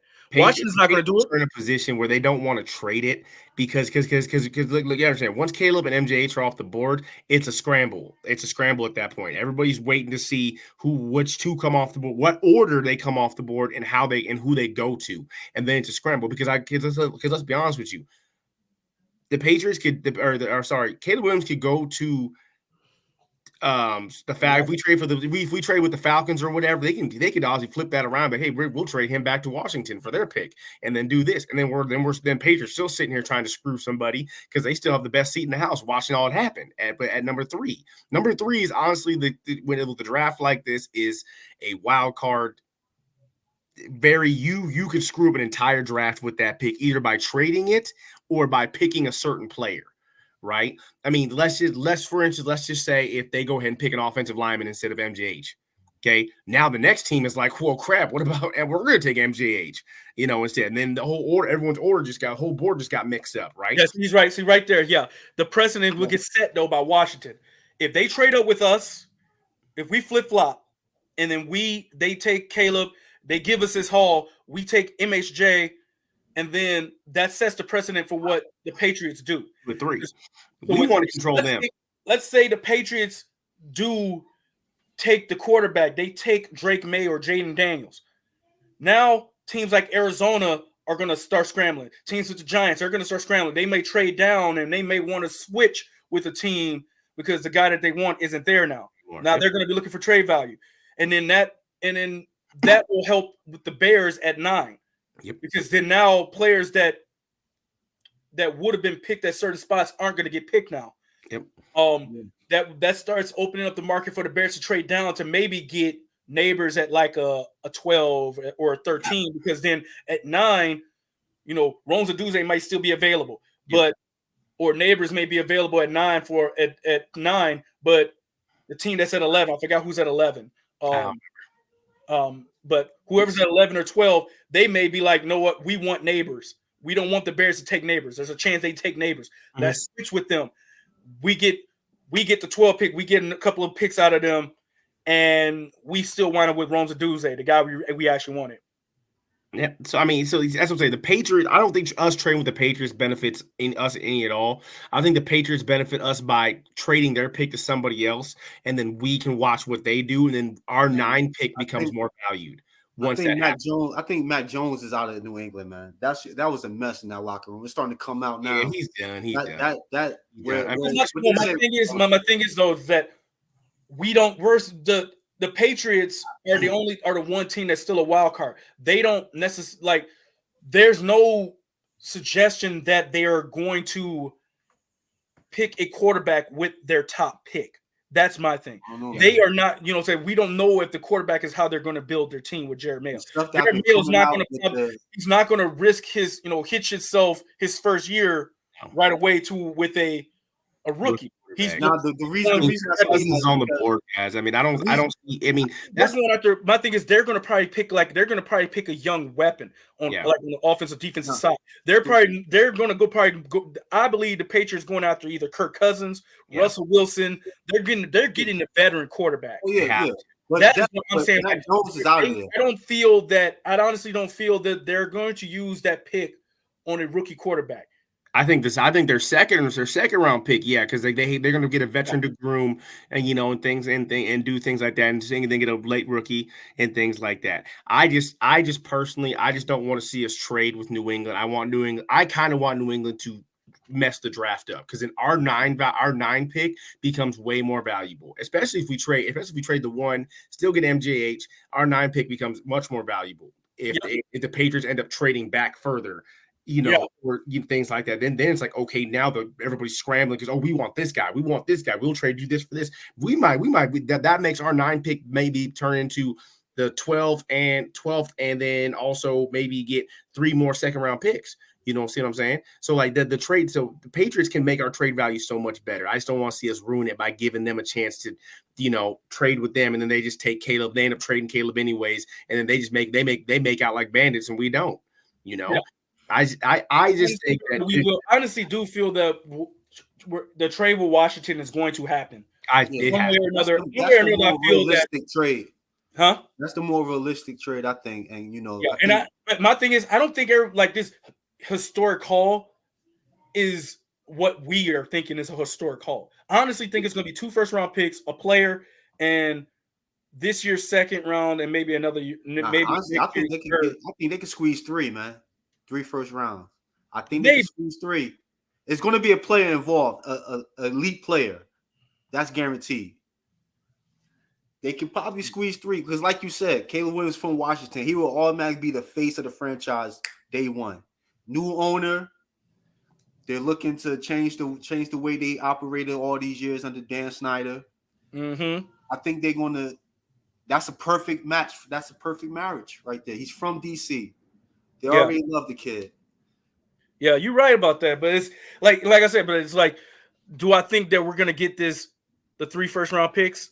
No. Do I think we get like a mess of 2s? I wouldn't be surprised if they pulled it off. Don't get me wrong, I'm not gonna be mad if we get that first-round pick. However, I think realistically we get we get the number 2 overall pick. Yep. We get next year's 1. Yeah. This year's second-round pick, which was ours. Yeah. That. Well, actually, no. I think we get theirs, which is lower than ours, because they keep ours and they keep ours and they give us their second round pick, which is a slot below, whatever, semantics, whatever. Yeah. And then we get next year's second round pick from them as well. And then 2026, we get a third round pick from now to 2036. That's what I think we get. And then maybe we get a player, whether it's a wide receiver or we get a defensive lineman from them of that caliber, something of that ilk. I think a player is guaranteed in that. So yeah, probably I wouldn't doubt that. So I'm gonna blow somebody's. I'm gonna blow y'all world right here. So check this out. So I forgot the Chargers had the 5th overall pick. So if they honestly, I forgot they did. I remembered that they had the 5th overall pick. So you're talking about trading that 1st overall pick and being like, hey, you want to get rid of you want to get rid of Nick Bosa anyways. So how about you give us? We swap 1 and 5. Nick's with the Niners. Oh, so Joe, give us Joey. Sorry, give us Joey Bosa and the number 1 and the number 5 overall pick, and we solve both your problems. Right? So I mean, that's a guarantee to getting us one of the best defensive ends in the league, and then we still have number 5 pick. Which, to be honest with you, trading with them, depending on what they won't take a receiver, and they will. They might not take Caleb. They might go. No, they might try and go out. They might try and go after somebody else with the way their roster's built, with the way Harbaugh wants his roster built. He's a defensive guy, so he's gonna want. I mean, who knows what he might do? He's crazy. But I mean, that to me, that might be our best trade value. We get the defensive end we want. Okay, we get the 5th overall pick, and then we still gonna have cap space to sign another big defensive name, and we still have a chance to draft one of the best receivers in the draft, possibly. No, it might not be MJH, but all the other receivers are still on the board by 5. Yeah, right? you can still get a Roman Doomsday, Neighbors. Yeah. Well, that's what I'm saying. So I mean, so we can address 2-3 problems with trading with the Chargers, right? If the Chargers are willing, but they're they really, may want to just sit where they are and watch. They want Bosa gone just because that's just not. I don't think maybe he might not fit the culture. I don't know how he is in the locker room, but I think that's probably our best trade value if we want a player out of it, right? Other than maybe going to the Raiders at 13, okay, and trying to see maybe Devontae Adams doesn't fit there anymore because he's said that he might want to get the hell out of Dodge. I think those if we're looking to get a player and still be in the still be in the top 15 for the draft pick. I think you have to. If you're going to get a player and not a bunch of picks with it, you still got to be trying to be in the top 15. Okay, I don't see us trading back past 15 without getting a top-notch player and not getting a bunch of draft picks. You either get a bunch of draft picks and stay within 5 to 3, or you get a top-notch player and stay within between and stay in between 13 or 14 and 5. Those are the two or you just say overhaul it, give us everything we want, or just go get MJAs. Those are your 4 options, in my personal opinion. Because I mean, if I just named the 2 best options you possibly could trade within the top 15, Devontae Adams or Bosa. I don't think anybody else in the top 15. I don't think any player could command us to trade the 1st overall pick for a player other than 2 players like that. Let's be real. I mean, obviously you get Devontae Adams, it doesn't matter because MJH won't matter at that point. I'm not saying that he's not a great player, but he doesn't matter at that point because Devontae Adams is amazing, and then at that point you restructure the free agency around, now you have veteran wide receivers across the board, you go get Bosa, solve your defensive end problem. Like we talked about. We can still get like a neighbor. We can still get neighbors. We can get Coleman. Exactly. You can still get Coleman out of Washington State then at 13. Yeah. And then I'm high on Xavier Worthy. You'll get Xavier Worthy. He's still going to be on the board, things like that. I just think that, to me, if you're not going to get the overhaul, you go get a star player right now. And I think that those 2 teams are willing to offer up their star player for the number over. My thing is like for me, if we don't get the haul, you take the best player available, not the best quarterback. You take the best player, and that's Junior, Marvin Harrison Jr. Yeah. So if we're going to go that route with picking at 1 and not getting any capital or trade capital out of it, MJH, best player available. But you take best player available. If you're thinking, hey, I still want to pick, but I also I can maybe trade for a star. Those are the 2 teams you do it with. I mean, why not? I mean, to be honest with you, the only way I'm trading outside of 15 is if I'm looking at Minnesota like, hey, Give us JJ. That's the only way you trade outside of 15, which I don't think they're going to. Ooh, I mean, yeah, he hates it there, but I mean that's Tim, not the. Nah, he don't hate it. I just think that I like the overhaul things. I think with the first overall pick, I think we can still get in the top 3 or 4, still get a huge overhaul, and still get 4 or 5 draft picks out of this. Which I think the quantity is better than quality with our pick. I still think we can still get MGH and still get an overhaul. I still think we can. I think that's the best route to go. I just like the idea that if we don't go get someone that can help us right now, because we're going to be late to the free agency battle. We know we are, just because the way this whole pick thing is going. Cut the corner if you can, man. Yeah. And again, thank you everybody that's in the chats today, guys. We appreciate you. We love your support. It means the world to all of us here over at Chicago. Definitely love all the love and vibes. So please hit the like button, hit that love button, you know what I'm saying? Subscribe, share, you know what I'm saying? Spread the love and the good vibes to everybody you know. You know what I'm saying? The more you can do that for us, the more the show can keep going on. You know what I'm saying? The more we can keep partying together. You know what I'm saying? We can keep giving you all this fire content. And we'll give another shout out to our guys at Windy City End Zone, you know, and then guys at the Windy City Breeze, Chicago Central, Chicago Bears. Love. You know, Locked On Chicago Sports. I want to give a shout out to all those guys. You know, you guys are awesome for doing collaborations with us and stuff like that. You know what I'm saying? And you know, giving us, you know, you guys have been amazing with your content. You guys go check those guys out as well. Please like, subscribe, and share. You know, their content is also fire. You know what I'm saying? Pat the designer, P Kid, Joel Holtz, the super producer. You know what I'm saying? Those guys are awesome. So I want to give another shout out to those guys, you know what I'm saying? Showing love to those guys because they've been so great to us, you know what I'm saying? And give a shout out to my man Trax, you know what I'm saying?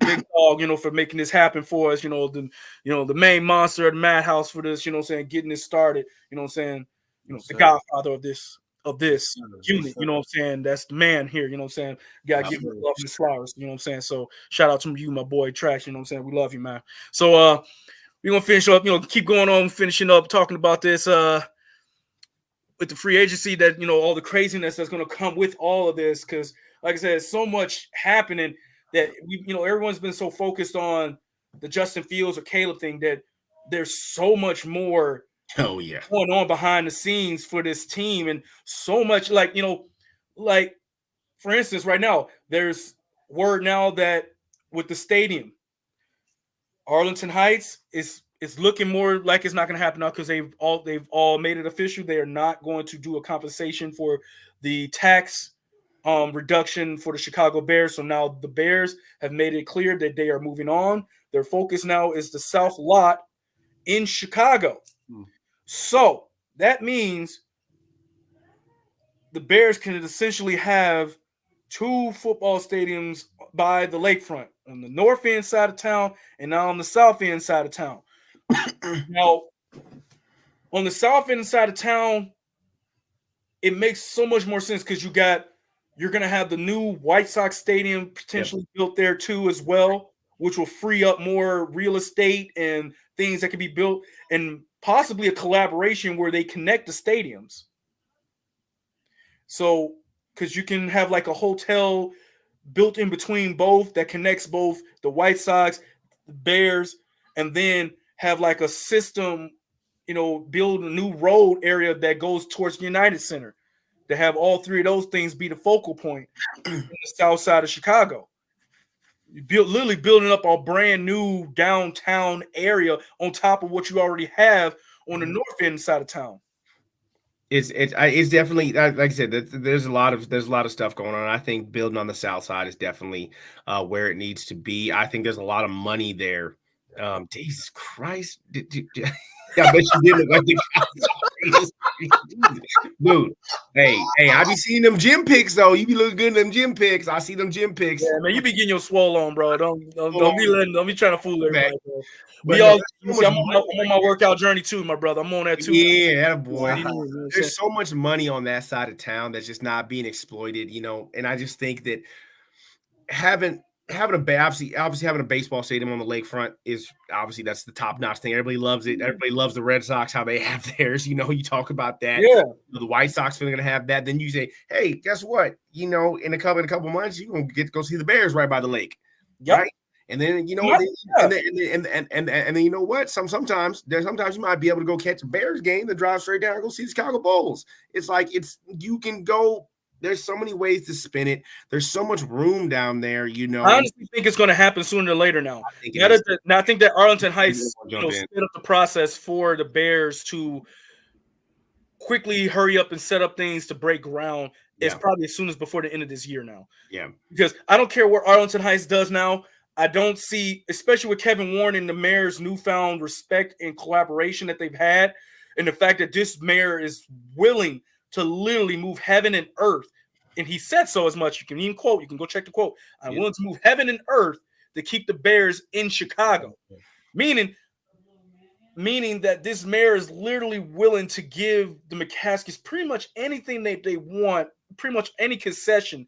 So that means that the park district and stuff isn't going to have much of a say into what's going on as far as like with that South lot and what they're going to be moving and stuff like that. So there's going to be a lot of stuff in play, especially. And now that you got Reinsdorf talking about rebuilding the stadium in that area as well now. Oh yeah, it's going to happen now. It has to, man. There's just so much. I mean, the entrepreneurship is not just beneficial to the sports community. I think at that point you're talking about the way it's going to send waves out in the community as far as other businesses and ways of because when they tear down Comiskey Park, the original Comiskey Park, I'm gonna be there to take up some of the scrap. I'm taking a break. Just letting you know, security. You know what I'm saying. So if you see my face, you know what I'm saying. I know you. I'm not saying you don't know me, you know what I'm saying? If you see your brother, kind of put bricks and stuff in his bag, you didn't see nothing, you know what I'm saying? You didn't see nothing. You didn't see me grab a chair or anything like that from the stadium. Okay. If you see this face, you didn't see me, you know what I'm saying? Don't look at my face, you didn't see me. Mind your business. I was just there watching, just mind your business, you know what I'm saying? Just letting you know it's gonna happen. I'm not saying it's not going to, but I'm saying it's gonna happen. Yeah, I'm gonna be there standing a sign over him says, yo, this is Pinky from Monsters of the Madhouse. I'm gonna run away and be like, haha, no one saw me.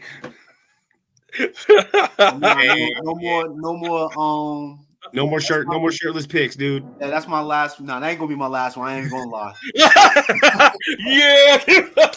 I ain't gonna lie. Ladies, if you have not, go ahead and add Q. One a month. Oh, my bad. Okay, 1 a month, ladies. Every 1 a month, them shirtless pics are coming. 1 a month. That's it. Yeah, we might give y'all Chicago Sports Podcast. Sexy edition, Pinkalicious, calendar edition of the show. You know what I'm saying? We might do that for y'all. You know what I'm saying? I ain't got no objections. I'll do it. My man. So yeah, but I'm down for us moving to the South Lot. You know what I'm saying? I think it's gonna happen. I honestly think that we'll probably hear something by. I say probably by the end of July or like mid-August, we're going to hear that, they're going to break ground next year at the South Lot. Yeah. Because the fact that, I like the stadium design.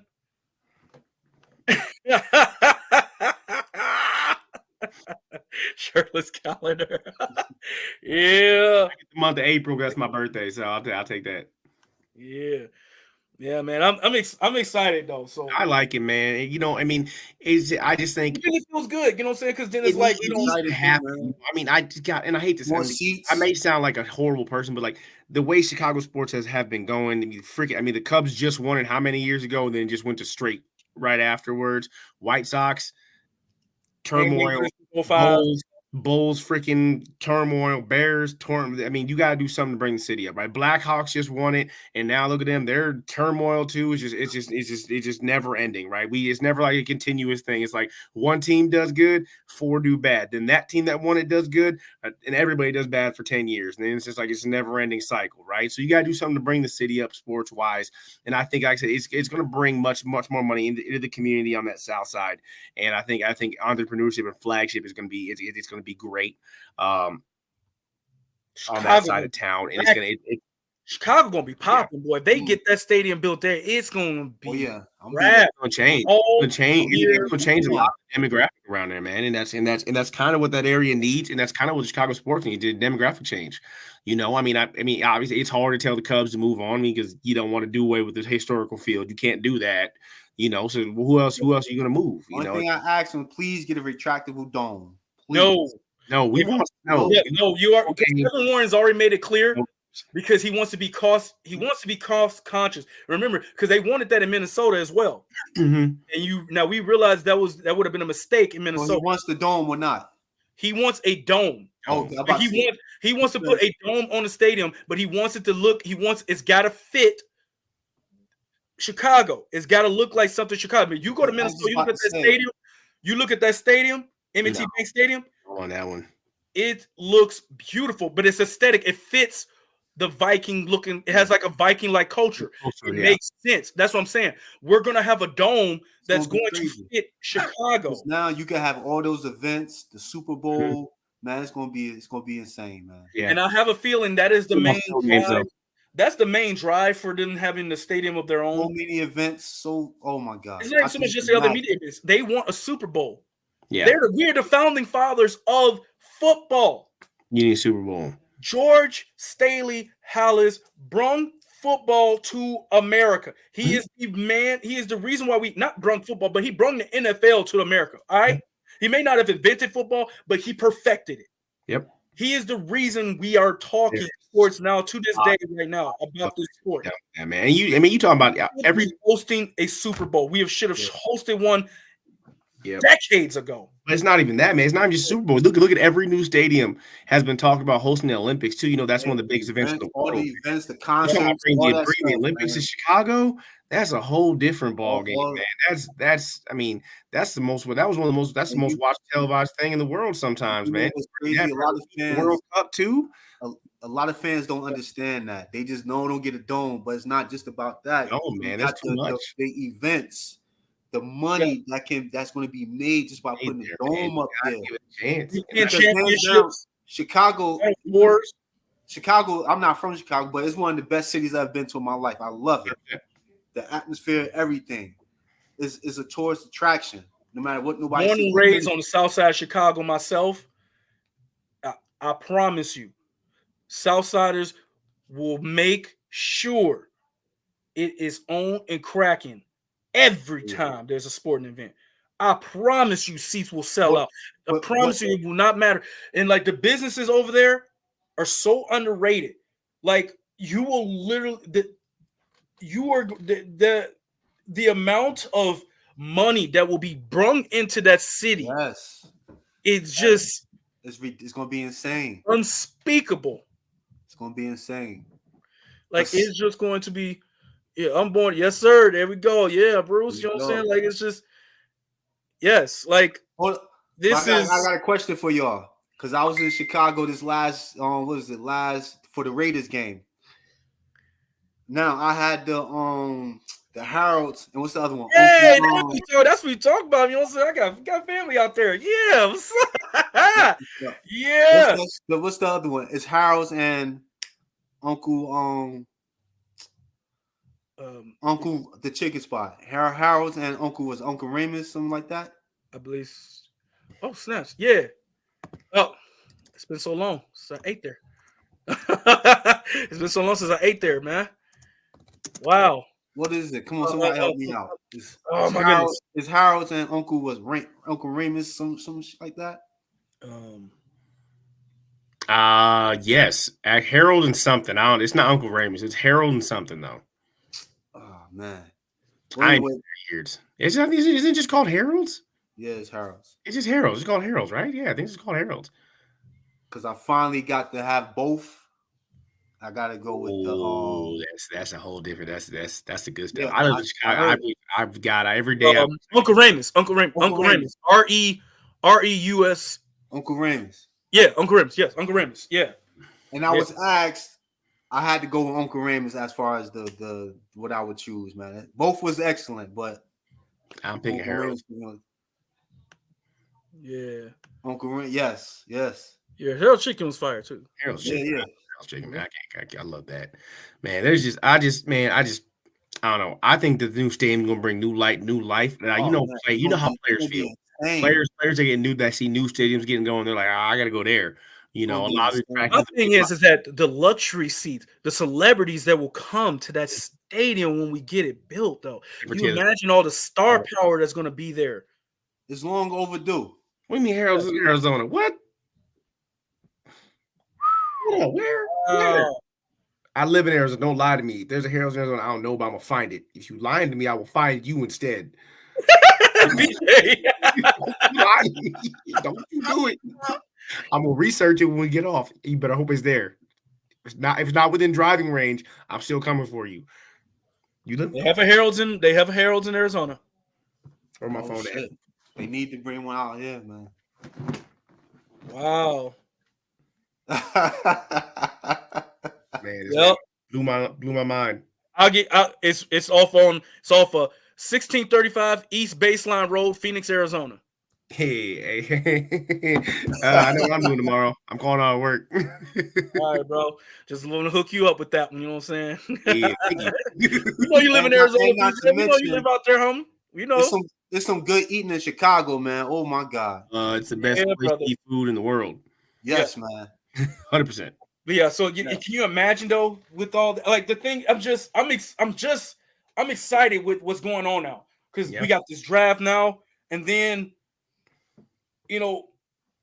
potentially after this draft and during the season, we're gonna know where our new stadium is gonna be built and when it's gonna be finished and everything like that. Now, like I said, now that Arlington Heights, they kind of dropped the ball and messed it up. That's their fault. Situation, So I'm not worried about it. I thought the whole idea of Arlington Heights thing, just the way they set it up to where it's like you're driving in the middle of nowhere to go to a stadium. Like I didn't like the seclusion that it had, that the schematics had shown. I think if you're gonna have a stadium, it's gotta be like a part. It's gotta be like the center vocal point of a city. Right, you don't just. It's not. It's not was in the middle of nowhere. It just really had like a big. That's how these idiots that got Giant Stadium out here, the middle of nowhere. Yeah, actually, it was built on a swamp, island in the middle of nowhere. I don't like that. Like that's not like. I got I got the modern concept of it because they wanted to have it like as its own city kind of thing. Yeah, but you can't build enough around it. If you build that stadium on the south lot with that lakefront view.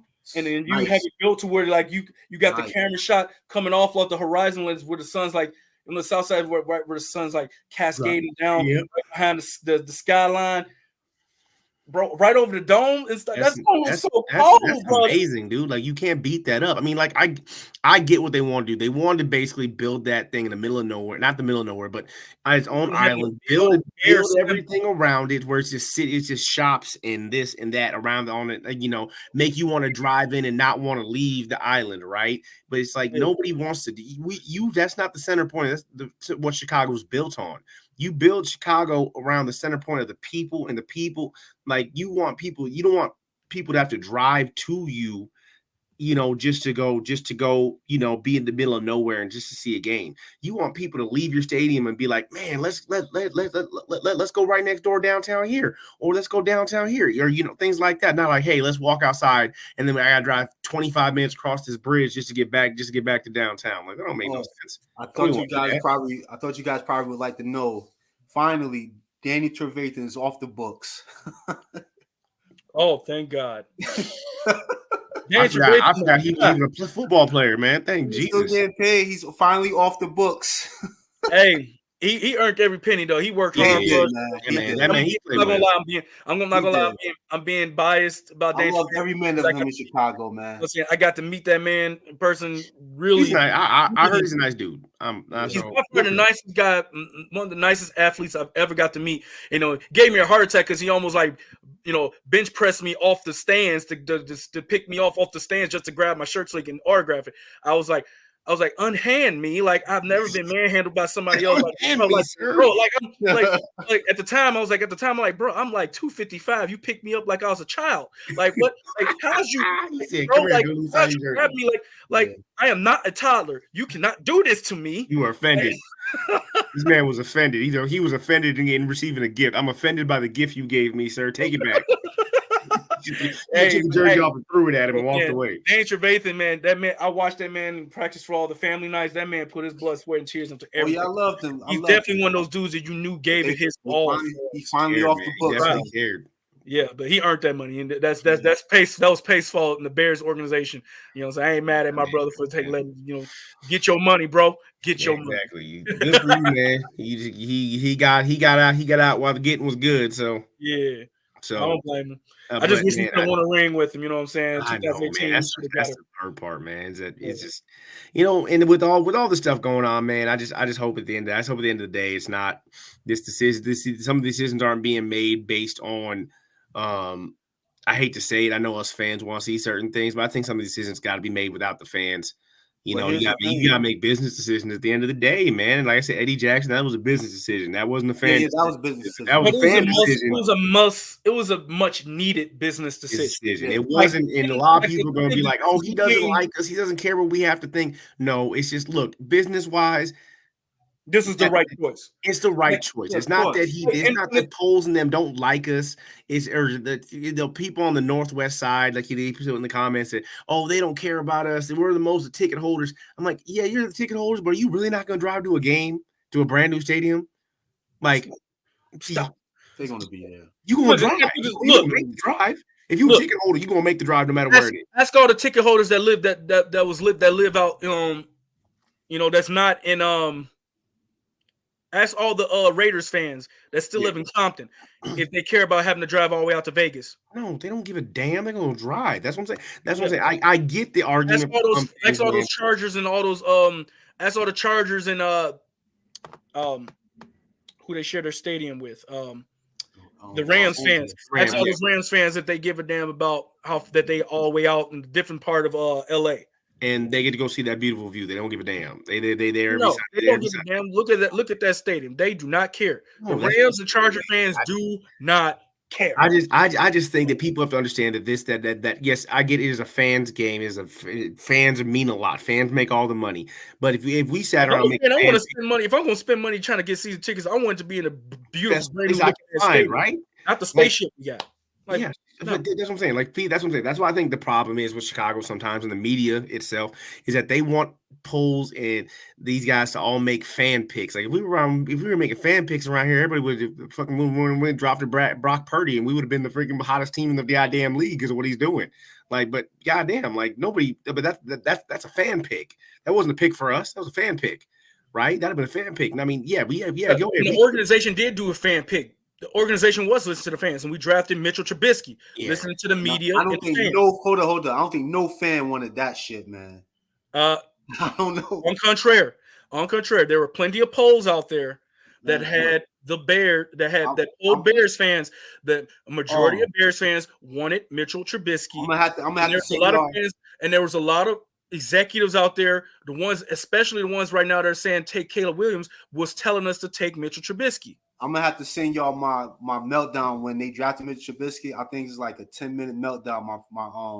My peoples recorded me. Oh man, I was in my feelings. I'm gonna have to send it to y'all, man. I know there's a lot of fans who didn't want Mitchell Trubisky, but the overwhelming majority of the fan, I won't just say the fan base, but overwhelming majority of people felt that Mitchell Trubisky was a can't miss. Nah, you know what I'm saying? My feelings was hurt when I heard they draft moved up. I'm like, okay, we about to get to show. My feelings was hurt. Like my heart, my feelings. I gotta show y'all the video, man. I was upset, but I was willing to ride with him. You know what I'm saying? Like I'm riding with Fields. You know what I'm saying? I rolled with Mitch. You know, until he not got no more. You know what I'm saying? But that draft night, no, I was not happy. I was not happy, and to be honest, I wanted I wanted Deshaun, but part of me wanted Mahomes because he was the unknown. He was the wild card. I but I wanted Deshaun Watson. But See, I ain't gonna lie. I didn't want. at the time with Patrick Mahomes being the unknown. Yeah, that's what I'm not even gonna lie. Anyone who says they knew Mahomes gonna do that, no, you didn't. No, I didn't think. I thought Mahomes was like going to be like a project. Like I thought he wasn't going to start for like 2 years. I wanted Deshaun Watson. I would have been happy if we got him. I would have been happy if we had him. But my thing was like at the time I thought it was Mitchell Trubisky or Deshaun Watson. And but it was mind-boggling how Ryan to get him. Yeah, Ryan Pace can look at this film and really come to the conclusion that Mitchell Trubisky was going to be a better prospect than Deshaun Watson. But again, you got to look. Like I said, Ryan Pace at the time was more focused on what the fans and the media was saying. Remember a lot of input that we had about our free agents. You know what I'm saying? The free agents that we had, a lot of that was media influence. They were saying that, the only reason why we even went after Khalil Mack is because we heard that, because the media was saying the Packers are going after him. So we go after him. We get him. We give up all that draft capital. We give up all our, free, most of our money to get him. So we attacked him first. We went after him first because of that.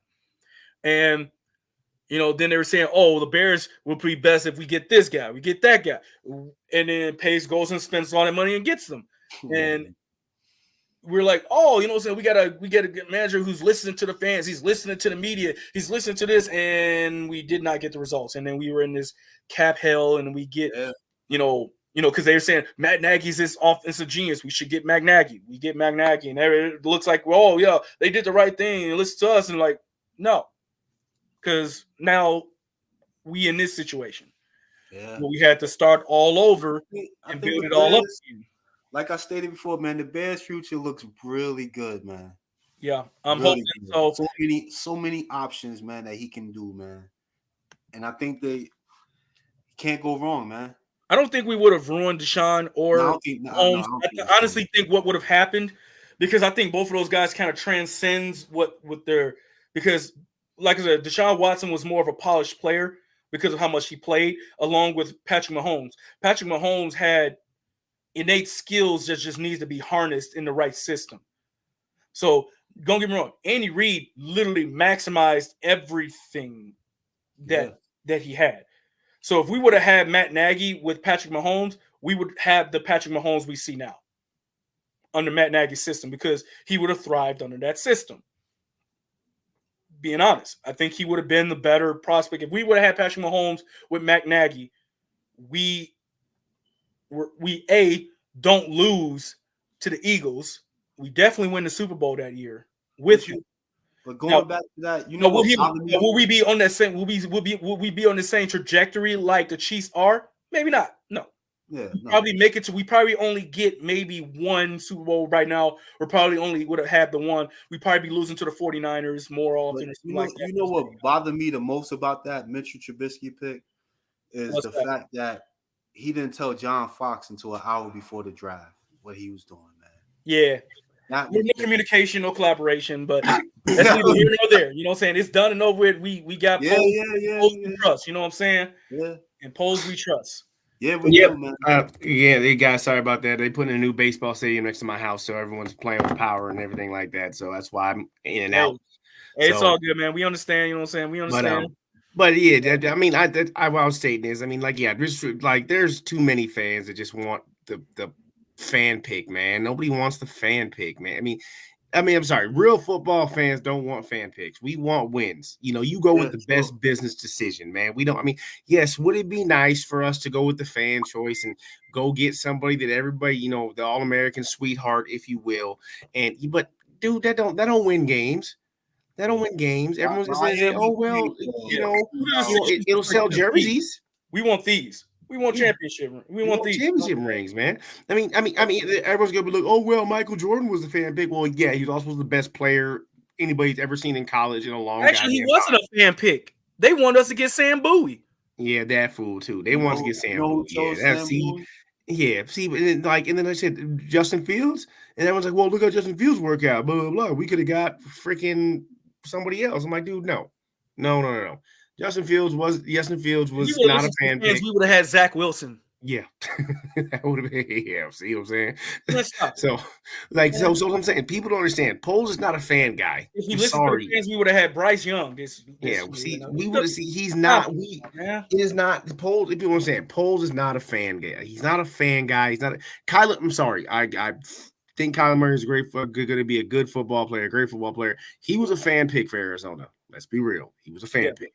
Who, Kyler Murray? And now everybody's like, boo, Kyler Murray's terrible. Like, nobody wants that. That's what everybody does with fan picks.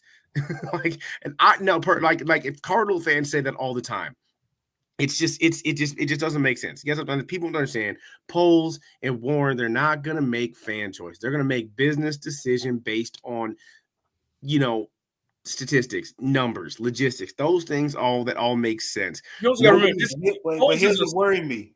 You still have an owner who listens to the fans.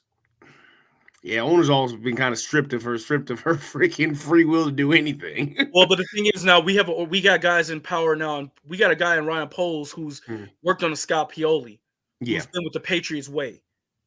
You know what I'm saying? He's used to learning, he's learned under the Patriot way, and then now with the Chiefs organization. He was a scout. So he's gonna think like a scout. Yeah. He's gonna evaluate every little detail. He is not going to give a damn about what the fans think, because he's going to go by his eye test. He's going to go with the research that he's putting in and that his other scouts are putting in. Like he said, with the logistics, all the, logistic stuff, man. All that stuff like that, the measurables and things like that. He is going to follow that. And so far, so good. So far, so good. Yeah. It's been working out for us. I'm going to allude to that because he's mentioned Patriots. So when Randy Moss went to the Patriots, everybody's like, he's too old to do anything. Why go get him? And everyone said, oh, well, he's too old, but he was this, he was that. And let's go get somebody else. I forgot who I had this name in my head. It was another receiver. He was a younger guy. Everybody loved him, whatever.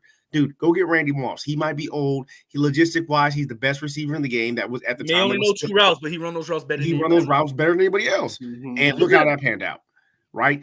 Old guy, nobody wanted him there. Fans were like, why are we going to get an old guy? Why go do this? Look at Randy Moss. He's sitting here saying, chucking up the deuces for 22. right? And okay. Other example, Chiefs. Tyreek Hill, fan favorite. Yeah, Tyreek Hill, fan favorite. Everybody, they were up in arms when they were like, we're not bringing Tyreek Hill back. They were like, nobody cares about Patrick Mahomes. Where's Tyreek Hill? Look how that panned out. Nope, people are just this whole draft pick thing, this whole stadium thing. People understand Poles and Warren are not making fan choices. The faster people get that, the easier it is to accept things and to see the better things that are to come. Okay, and I allude to Eddie Jackson, not a fan pick. Not Poles' pick. He don't do fan stuff. And it's going to be the same way with the drafts. He's not going to do fan stuff. He's going to do what's right for the team, because at the end of the day, you can have the fan pick player you want. At the end of the day, what's more important? The fan pick players that we have, or seeing that trophy. What's that saying? If you start listening to the fans, you'll be sitting in the stadium with the fans. Exactly. All right. So my guy Eric's having some more technical difficulties at the moment. So, with that said, we are going to, we're going to go ahead and end the podcast for tonight. But please like, share, subscribe. Right. And as always, guys, keep it up, man. Keep coming with the questions. We enjoy the conversation. We went a little longer than usual today, but you know what? Loved it. We love y'all. And until we meet again, holla at your boy. You know what I'm saying? Peace, love. Chicago up, bear down. Bear down.